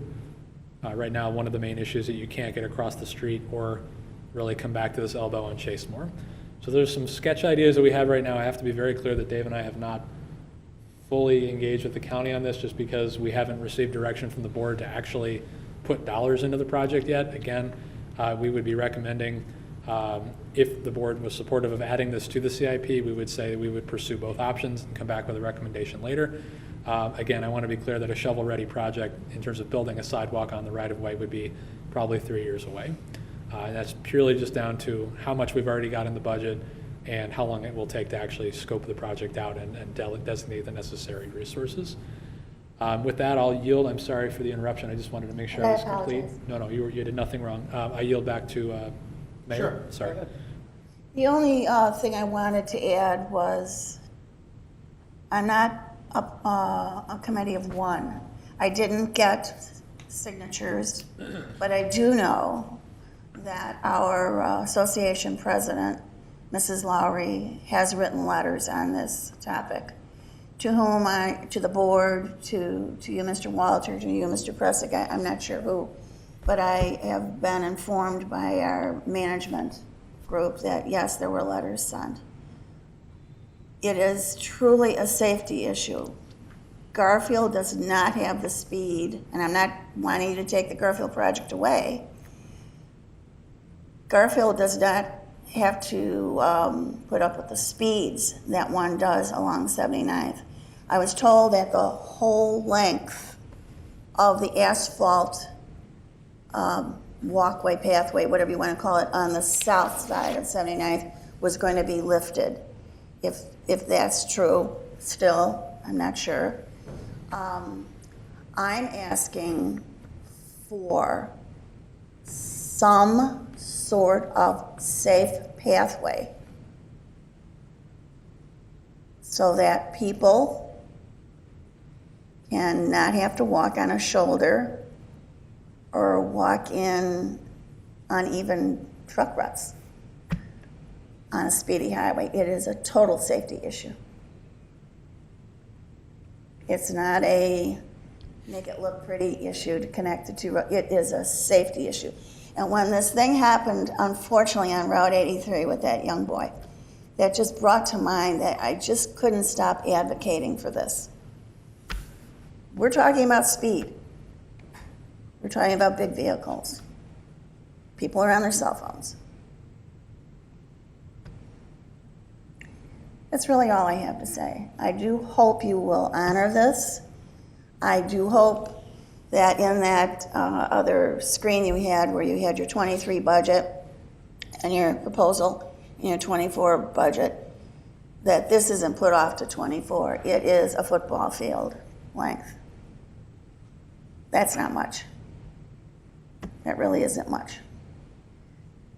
So that the village isn't sued by somebody being injured or worse. Okay. I thank you for your time. No, thank you. Appreciate it. Certainly consider it. I'm going to ask the chief some questions after tonight, Chief, but we will keep this in mind. And I appreciate keep the in touch time, with you. gentlemen. And Okay. lady. Yeah. All right, take us back to the budget. That was it. The budget's been presented. Again, the only two things that we were not sure on regarding direction were these two sidewalk projects.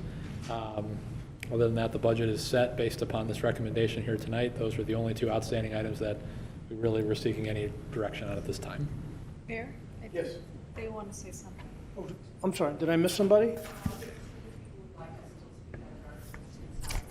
Oh, right, I'll give you that opportunity, absolutely. Are we done with your presentation? I had. Great question. Yeah, Offline. but I'll ask you right now. So would you give me some statistics on what kind of accidents or any kind of injuries that have happened in that stretch on 79th Street? I will. So we have some data to share with the board. And I don't recall any, it's just because of my memory, but I don't recall getting any memos from either the management company or the HOA, but I'd like to search and get those, please, and I can read their attest, comments. no, I can attest that there have been letters from Chase Moore over the years about Okay. the concept, and we'll certainly identify those. All right, good. 1 second, yes? Related to your question, Go ahead. the Borough Glen South Homeowners Association has written letters about the speed along 79th Street. Yeah, that, I'm sure. Yes. And I'm sure, unfortunately, it's Speed of the often vehicles, over I'm sorry. 40. Yeah, often over 40, yeah. It's, right? Okay, yes.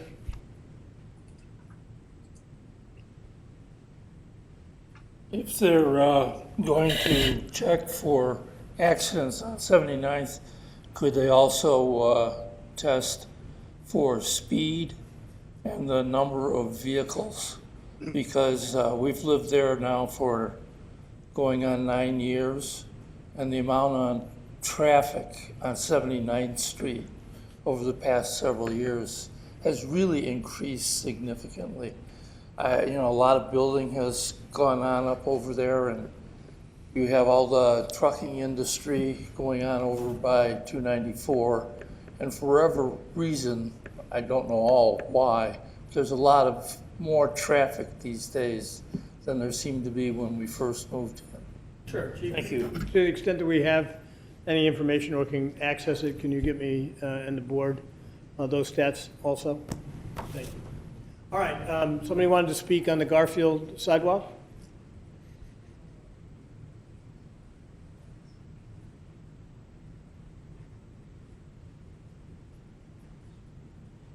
Good evening, Mayor, trustees, Dwayne Hong again. I want to thank you for standing up and talking about the need for sidewalks. Because I actually experienced crossing 79th Street this week to see firsthand the 79th Street pathway, the condition of it. You know, what I'm finding is part of, just part of looking at the funding that Berridge has in terms of priorities. I don't see the Garfield Street sidewalk as a funding issue at all.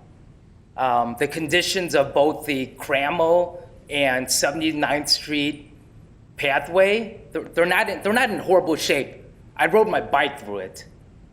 So, are there areas where manhole covers, asphalt is sinking? Yeah, there is. But I think I'd ask the board to really, look at the areas in the village that don't have sidewalks. So, I parked my car, had to walk my bike or ride my bike across, Burr Oak Lane to 79th Street. I'm like, wow, this is not a safe crossing. There wasn't any crosswalk. There wasn't anything there. So I experienced that firsthand. So, in terms of, once again, with the Garfield Street sidewalk, we have students that go to Elm School. We have students that go to Hinsdale Central that either ride their bike, walk, and they have to be on that stretch of road where there isn't that shoulder, and as we cross that 400-foot section on Garfield Street, there is no safe way for students in our community to use that. So I just want the board to really consider again having the Garfield Street sidewalk in the 2023 budget. I've got feedback, people reaching out to me, thanking me, and people are saying, hey, the village is giving you lip service. I hope that's not the case. And once again, I'm a relatively new resident, 5 year in Berridge, but I see the daily need for the sidewalk. Another point also is I think the east West Side Sidewalk, you know, it's been a diversion. Unless there are plans of a West Side Sidewalk that can be built safely, I don't see how that could be built safely. The area, the crossing, where that sidewalk should be, if there's gonna be a crossing, is at the very, sort of at the valley, where the 63rd Street Creek is, where there's visibility, great visibility on traffic, you know, northbound, southbound, you know, to see anyone crossing the, you know, the sidewalk. Thank you. Thank you. Thank you. Anyone else? Sure.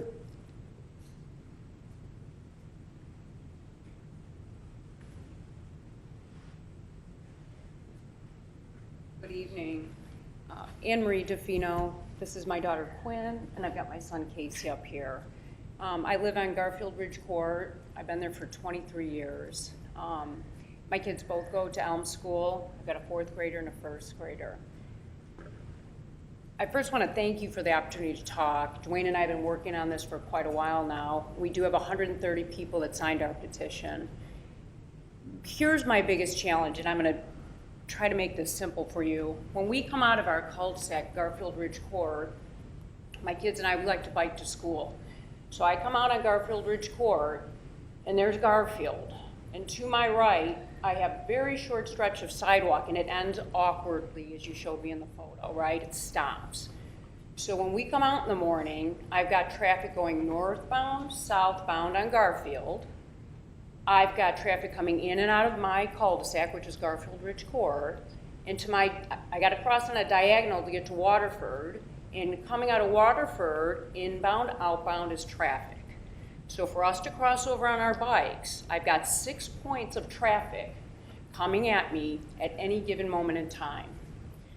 And I don't have a sidewalk to get to. So what we do is we cross Garfield, we cut on a diagonal, and I try to hit Waterford. Then I snake through Waterford to try to pick up the sidewalk on the west side of Garfield, which will take us to Elm School, okay? I can't stress this to you enough, and it's just a sincere, you know, a plea to you. Someone's going to get hurt. We get to this intersection, I'm usually yelling at my kids, go stop, watch. You know, it's a disaster in the making.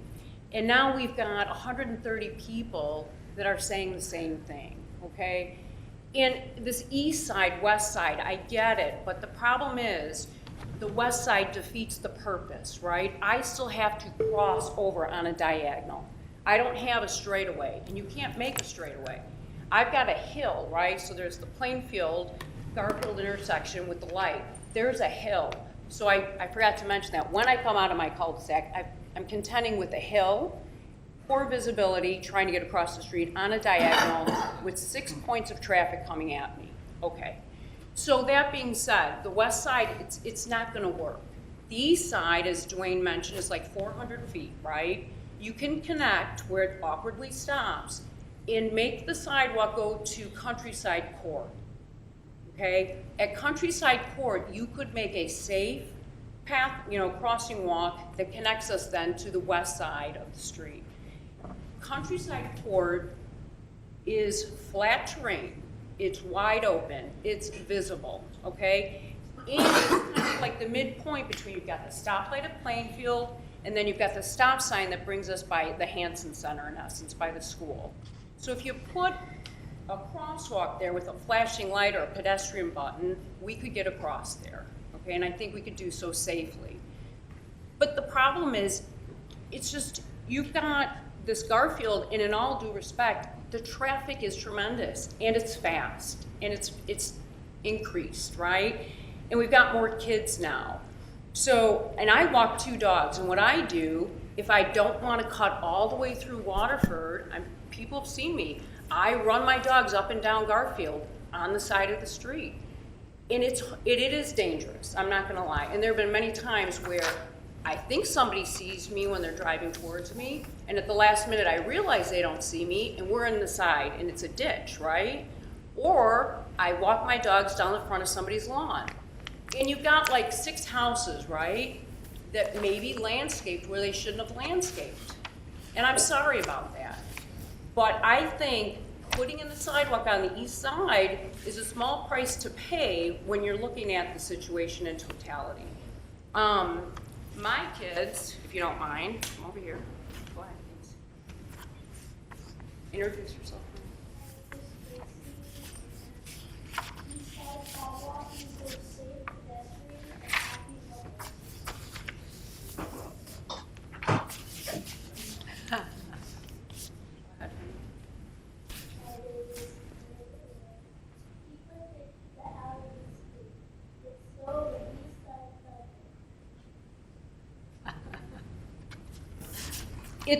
It's a touchy situation, and I understand, you know, everyone's got a priority. For me, I see my neighbors of 23 years. You can't get past Garfield. You turn around, you come back, right? I see some of my neighbors like myself on Garfield trying to navigate up and down. I see my neighbors' sons who go to Hinsdale Middle School, Hinsdale Central, on their bikes going up and down Garfield. My one neighbor has a one-wheel. He likes to ride it up and down Garfield because it's the fastest way to get to school. He's going to get hit, right? If there was a sidewalk, we'd all be on it. I guarantee you, everyone talks about it. The 130 people that signed our petition are asking you to put this on the budget as a priority and make it happen. I think the suggestion on the east side with the 6 houses and then the crosswork at Countryside Court is doable. I really do. And it would change the whole dynamic of what is happening and probably will happen, which I think would be an unfortunate circumstance for everybody involved. I appreciate your time, and I would like to point out that this is my kids' first night of spring break, and here they are at the village of Willowbrook, and you know, it's a life lesson. I'm trying to teach them that, you know, we've got an issue with the community, we're part of the community, and there's a way to address it. So that's why they're here tonight. So we'd like to thank you for your time. Well, thank you, and we appreciate the time that they took to make their signs, too. It Well, must have taken a lot of work. they're lucky their dad's a printer. Oh, there you go. Okay. Still talking about the budget? Yes, at this point, if there's no further comment, we would ask for any further direction regarding either of these projects. Or again, this is the last opportunity to give direction on 23, but if you want to direct us otherwise to start a project or the like, you can do so as well tonight. Well, the Garfield Street project was on the books. I think it was something the Pathway Commission had recommended, again, prior to COVID hitting. And it has been the one that has been most studied, both east and west side. And we have now some additional information that Willowbrook would also go along with the west side also. And so I know it's not so much the landscaping that goes into the right-of-way, which homeowners took that risk, but I think there are some engineering issues also on the east side that have to be considered. But Trustee Francis? Well, I was going to wait till you finished. I had some Go ahead. comments about both of these projects. Go ahead. Thank you.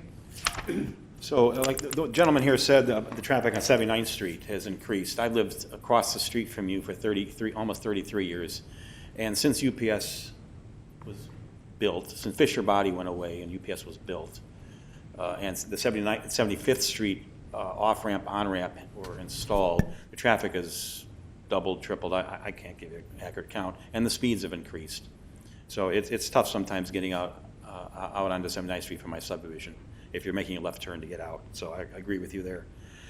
Do we have any up-to-date cost estimates for either of these sidewalks? If not, could we get some? So Garfield Street is going to be about $220, $230 in the east, a little bit more expensive in the west.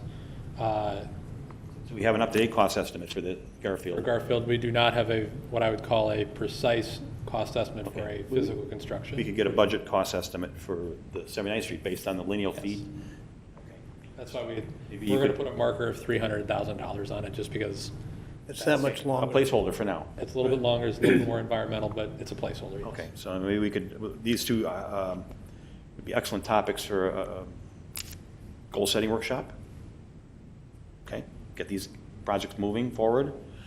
With respect, so the Willowbrook is, I've heard 3 different numbers now, 30%, 31%, 60%. What are they contributing on the east side?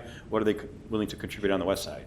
So I apologize if there was some general numbers thrown out. It's technically 31 point something percent. Boils down to about $60,000 from the village of Willowbrook. No, so it's a fixed dollar amount they're willing to It's a contribute? fixed percentage. Fixed percentage? Up to a certain dollar amount, yes. Okay. So And it is, the current IGA only covers the east side, but they have relayed to me that they would be willing to amend that to incur the west side if that were in the best interest of all parties. Oh, okay. With respect to that project, to me, safety is first priority on Garfield Street. Landscaping is second priority, okay? If we have to rip up somebody's newly planted perennials, that was their risk, and I'm sorry about that, but the safety of the residents is paramount. So, with respect to the 79th Street pathway replacement on the south side of the street, if and when that project does occur, it would be mandatory, in my opinion, to make a connection, a T, to cross over 79th Street at Chasemore Drive to connect to that pathway. I've done that crossing myself many times. It's dangerous. You have to go up and down a hill with your bike or down into a ditch and then up the hill on the south side of the street. So that would have to be in the project as a minimum. Certainly, maybe even a crosswalk at some point in time until there's a sidewalk built on the north side of the street that finishes off the loop. So, thank you. If we're doing a price comparison of the west side and the east side of Garfield, can we poll the residents in that area to see what their preference is? Well, I think that was part of our consideration was what I'll call the most recent engagement we had was from residents who, on the east side of the sidewalk, were vehemently opposed to the sidewalk going in and destroying right-of-way. The board made the decision to table it because of the COVID. I don't think there was really any closure on the topic 2 years ago. That's why we were suggesting just to reach out again. I've been told that there's been some movement of residents in the area down there. I have no reason to doubt that, but that may make the consensus easier to reach. I think it is the engineering to be a bit easier on the east side versus the west side. There's some utilities that are buried on the west side. It's also going to be in the backyard of some Willowbrook residents if it's on the west side. So I think the east side's always been seen as both cheaper as well as probably a safer option. Right. I think that would be our kind of engineer's estimate, if you will. But I think we just want to make sure we're not running into an unknown opposition that may still exist or may not still exist. Right, because I mean, if we're spending all this money and making this effort, then we want to make sure that we make the residents happy with what we offer them.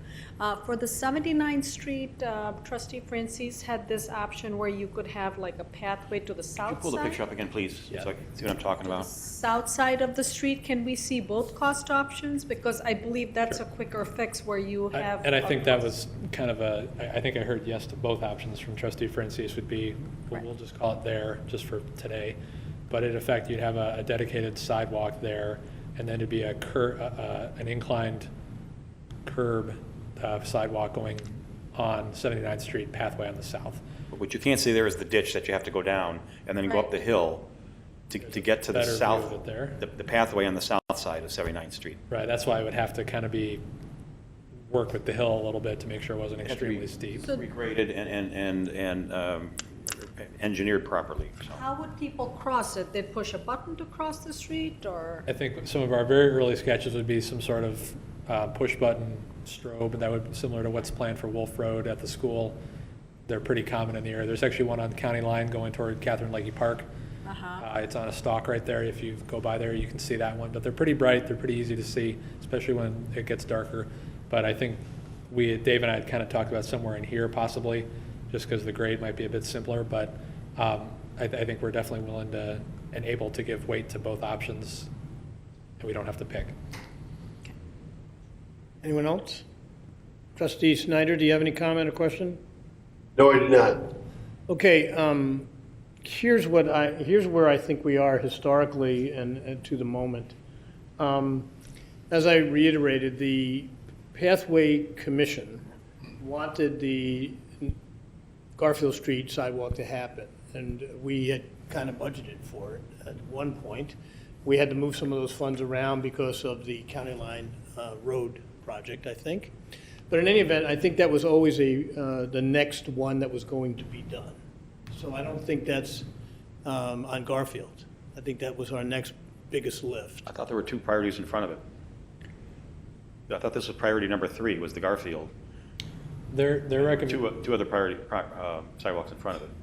So the staff recommendation was based on the pathway recommendation, which was the village should, at its earliest priority, build Garfield, and only Garfield in terms of new sidewalks, and then repair 5 distinct pathway sections before they built new sidewalk. The 2 that were in front of you in the January meeting were simply in the worst shape. And that's why they're in the budget now, which is 79th and Crammel. But that was we had reviewed this ahead of this meeting, which is that those were the 2 that were in the worst shape. And the overall recommendation was simply to, for the most part, repair existing pathways. I thought there was the connection between County Line Road and along South Frontage Road going west. That was a priority sidewalk to be built. Well, there are many priorities, to be clear. But that was a higher priority than the Garfield Street side. How about this? There are probably 12 priority projects in the pathway system. There are a lot of them are, I would say, based on rankings from 12 years ago. It hasn't really been updated. So I'm not trying to argue that one is not or more or less important than others. I'm just saying that there were 3 distinct. It's in here. I mean, I can pull it up. Mr. Hong provided it to us. But there were.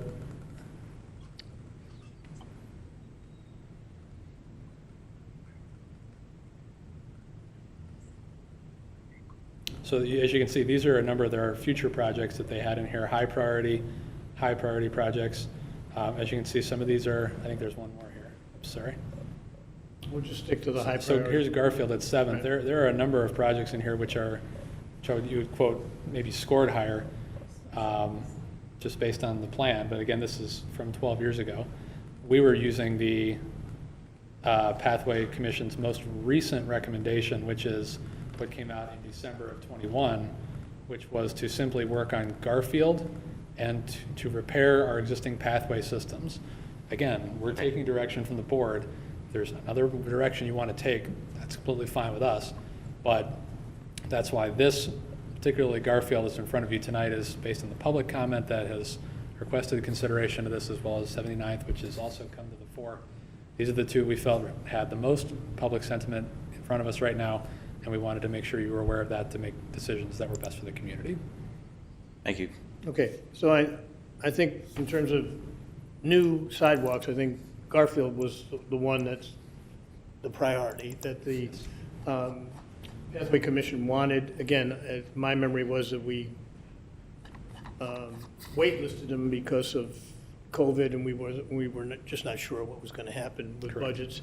And so it would seem to me that that's the one that's up next, so to speak. For me, whether or not it's on the east or west is to be determined by what the safety issue is. I live not too far from there, and I'm trying to see in my mind exactly where the best place to have it, but I'd like to get some more definition as to what are the sight lines, and given safety as the main goal, what side should it be on? In other words, because at some point, you have to cross Garfield. Either at one point or at another, you're still going to have to cross Garfield. So where is the safest place to cross Garfield? And if there is a distinctive safer place to cross Garfield, then that to me would determine which side it should be on, especially if the cost isn't that much difference, and especially if Willowbrook is going to contribute equally. I don't care if it's east or west. I think we all care, and I think the residents care, where's the safest place to cross Garfield, since we have to cross Garfield. So to me, if Dave can tell us what that is, then to me, that determines what side. And as Trustee Francis said, if it happens to be on the east side and we have to rip up somebody's landscaping, so be it, because safety would come first. So I think. I feel like I have direction. Yes. So Garfield, to me, is the first thing up. And let's get that one going and make the determination based on safety as to which side it should be on now. And I think that would satisfy the people in the Garfield area. When it comes to 79th Street, we have something that's going to happen on the south side. We have to consider a safe way to cross 79th Street, one way or the other, and it's so that has to be handled primarily first, so that there's a safe way to cross. And in the meantime, Chief, anything about what we can do about more enforcement on the speed, even if we're going to start ticketing some of our own residents, which could happen, of course. I think we have to start sending a message that people have to slow down on 79th Street.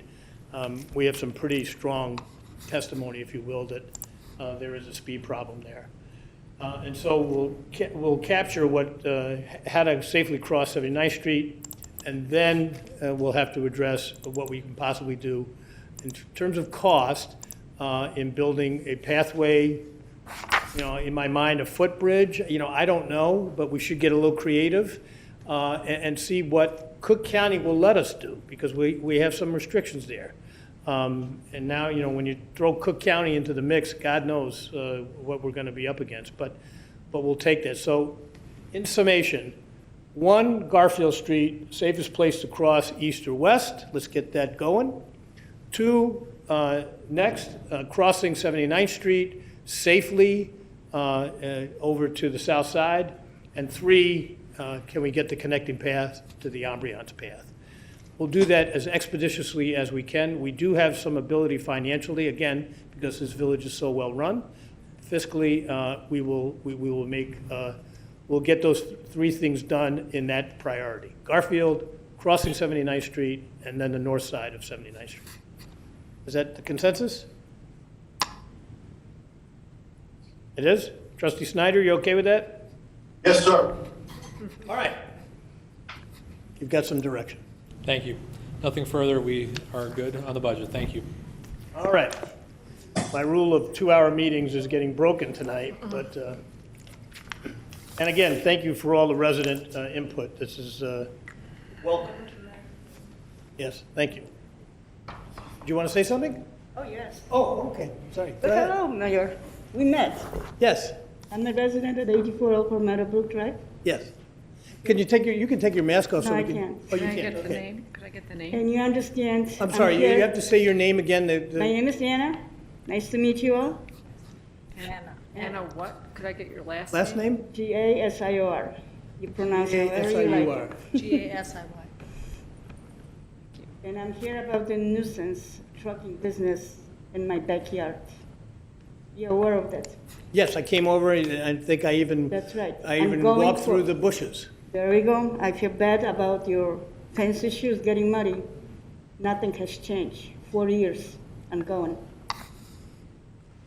And I live in a place where Captain Weber sacrificed his life in Vietnam, American hero. I'm not just about to get the bullet in my back. Because all it takes, one truck driver pissed off and going on a shooting spree. As you know, on the side of my house, north side and the back side, all access to my backyard. Take a look on Meadowbrook Drive. The street is torn apart. They drive through, they make a U-turn in front of my house. I am a septic field. I already fixed it twice. Not only that, the fumes, it's according to EPA, it's illegal to run a truck from, any kind of car for more than 20 minutes. I have trucks all night long, all day, sterotonic close. What do you think they're running the fumes? That this is the same type of stuff right in my face. I had disabled part in my driveway. How many phone calls Chief, I made 911 calls from my house. You aware of that? Okay. What has been done? I'm not trying to be I'm brave, but let me tell you, it is terrifying. This is at the breaking point. I need help. I know, and I was there, and I did look at it for a while, and I thought it had been resolved, because I hadn't heard back from you for a long time, but you've probably been just enduring at this point, and thank you for coming. There, 40 years. Yeah, thank you for Still coming. running the same business. We will look at it again, because you are right, they are not supposed to be in the back, and they are not, trucks, and they are not supposed to be running constantly. I did look into that, and I thought it had resolved, but we'll remind them that they can't do that. Street? Have you drove lately? This is ongoing for 4 years. The street is torn apart. I was fixing all the ditches, all the tracks they put in my yard. I can't even cut the grass with my routing mower. There was ongoing issues in my backyard. Chief, there was detective, because I had to take even the swimming pool down. I can't even go in my backyard safely. Okay, and I'm glad you came tonight. The evidence in my backyard, there's, unfortunately, they picked up my watch, there was also, I reported, trespassing, all kind of issues going, and nothing has been resolved since that, nothing. Well, this is,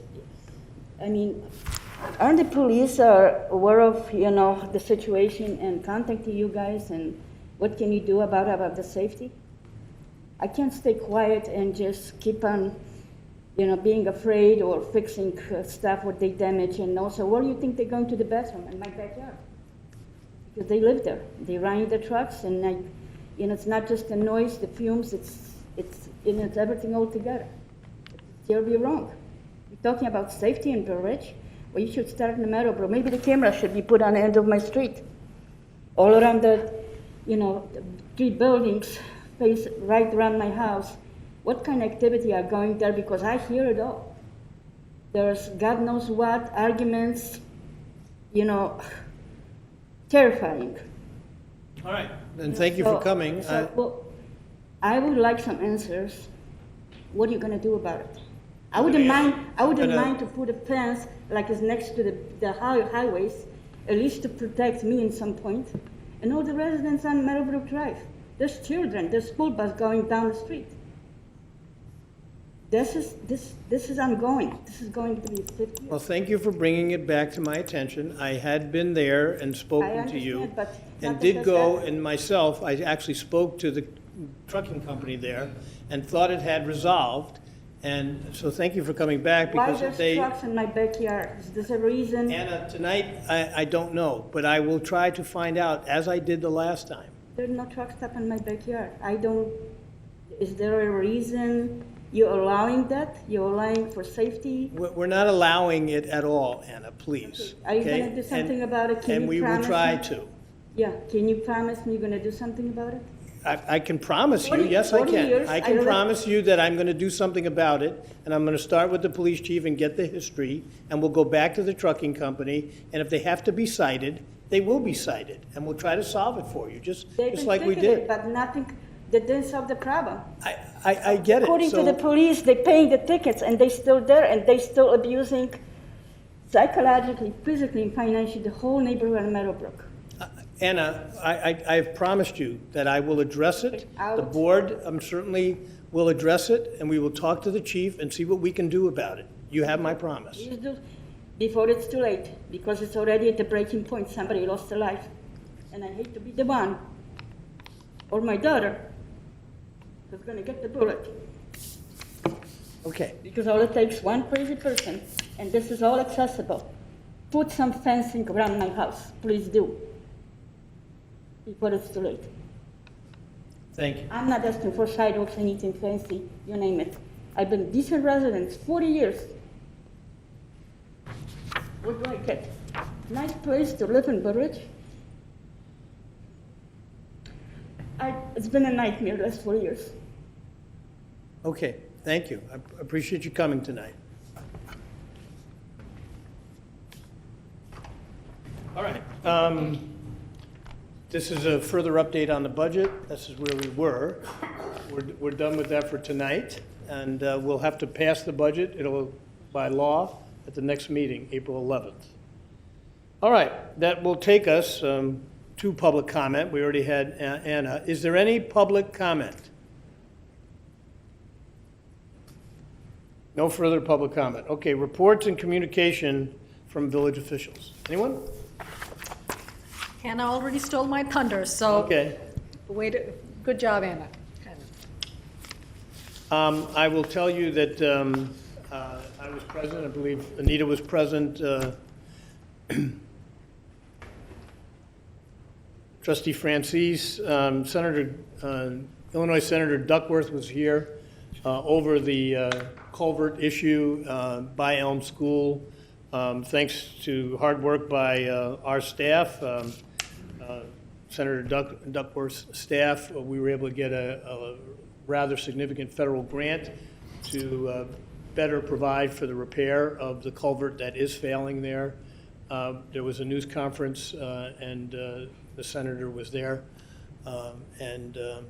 So good news, and we're going to get that resolved. I believe the residents around Elm School are happy about that too. Jesse was there to report it, so thank you for covering that event, Jesse. All right. Anybody else, public comment? No? Okay. Even though it's 9:20, we'll try to do this quickly. I need a motion to go out of open session and into closed session to discuss the purchase or lease of real property for the use of the public body under 5 ILCS 120/2C5. That'd be a motion to adjourn into closed session. We will not be returning to open session. Okay, a motion to adjourn to closed session as amended. So moved. We need a roll call, please. Trustee Smith? Yes. Trustee Paveza? Yes. Trustee Snyder? Trustee Joe? Snyder? Is he on mute? You might be muted. Yes. Joe, yeah, Yes. okay. Good. Trustee Yes. Matal? Yes. Trustee Francis? Yes. 5-0. Okay, 5-0, we're going into closed session.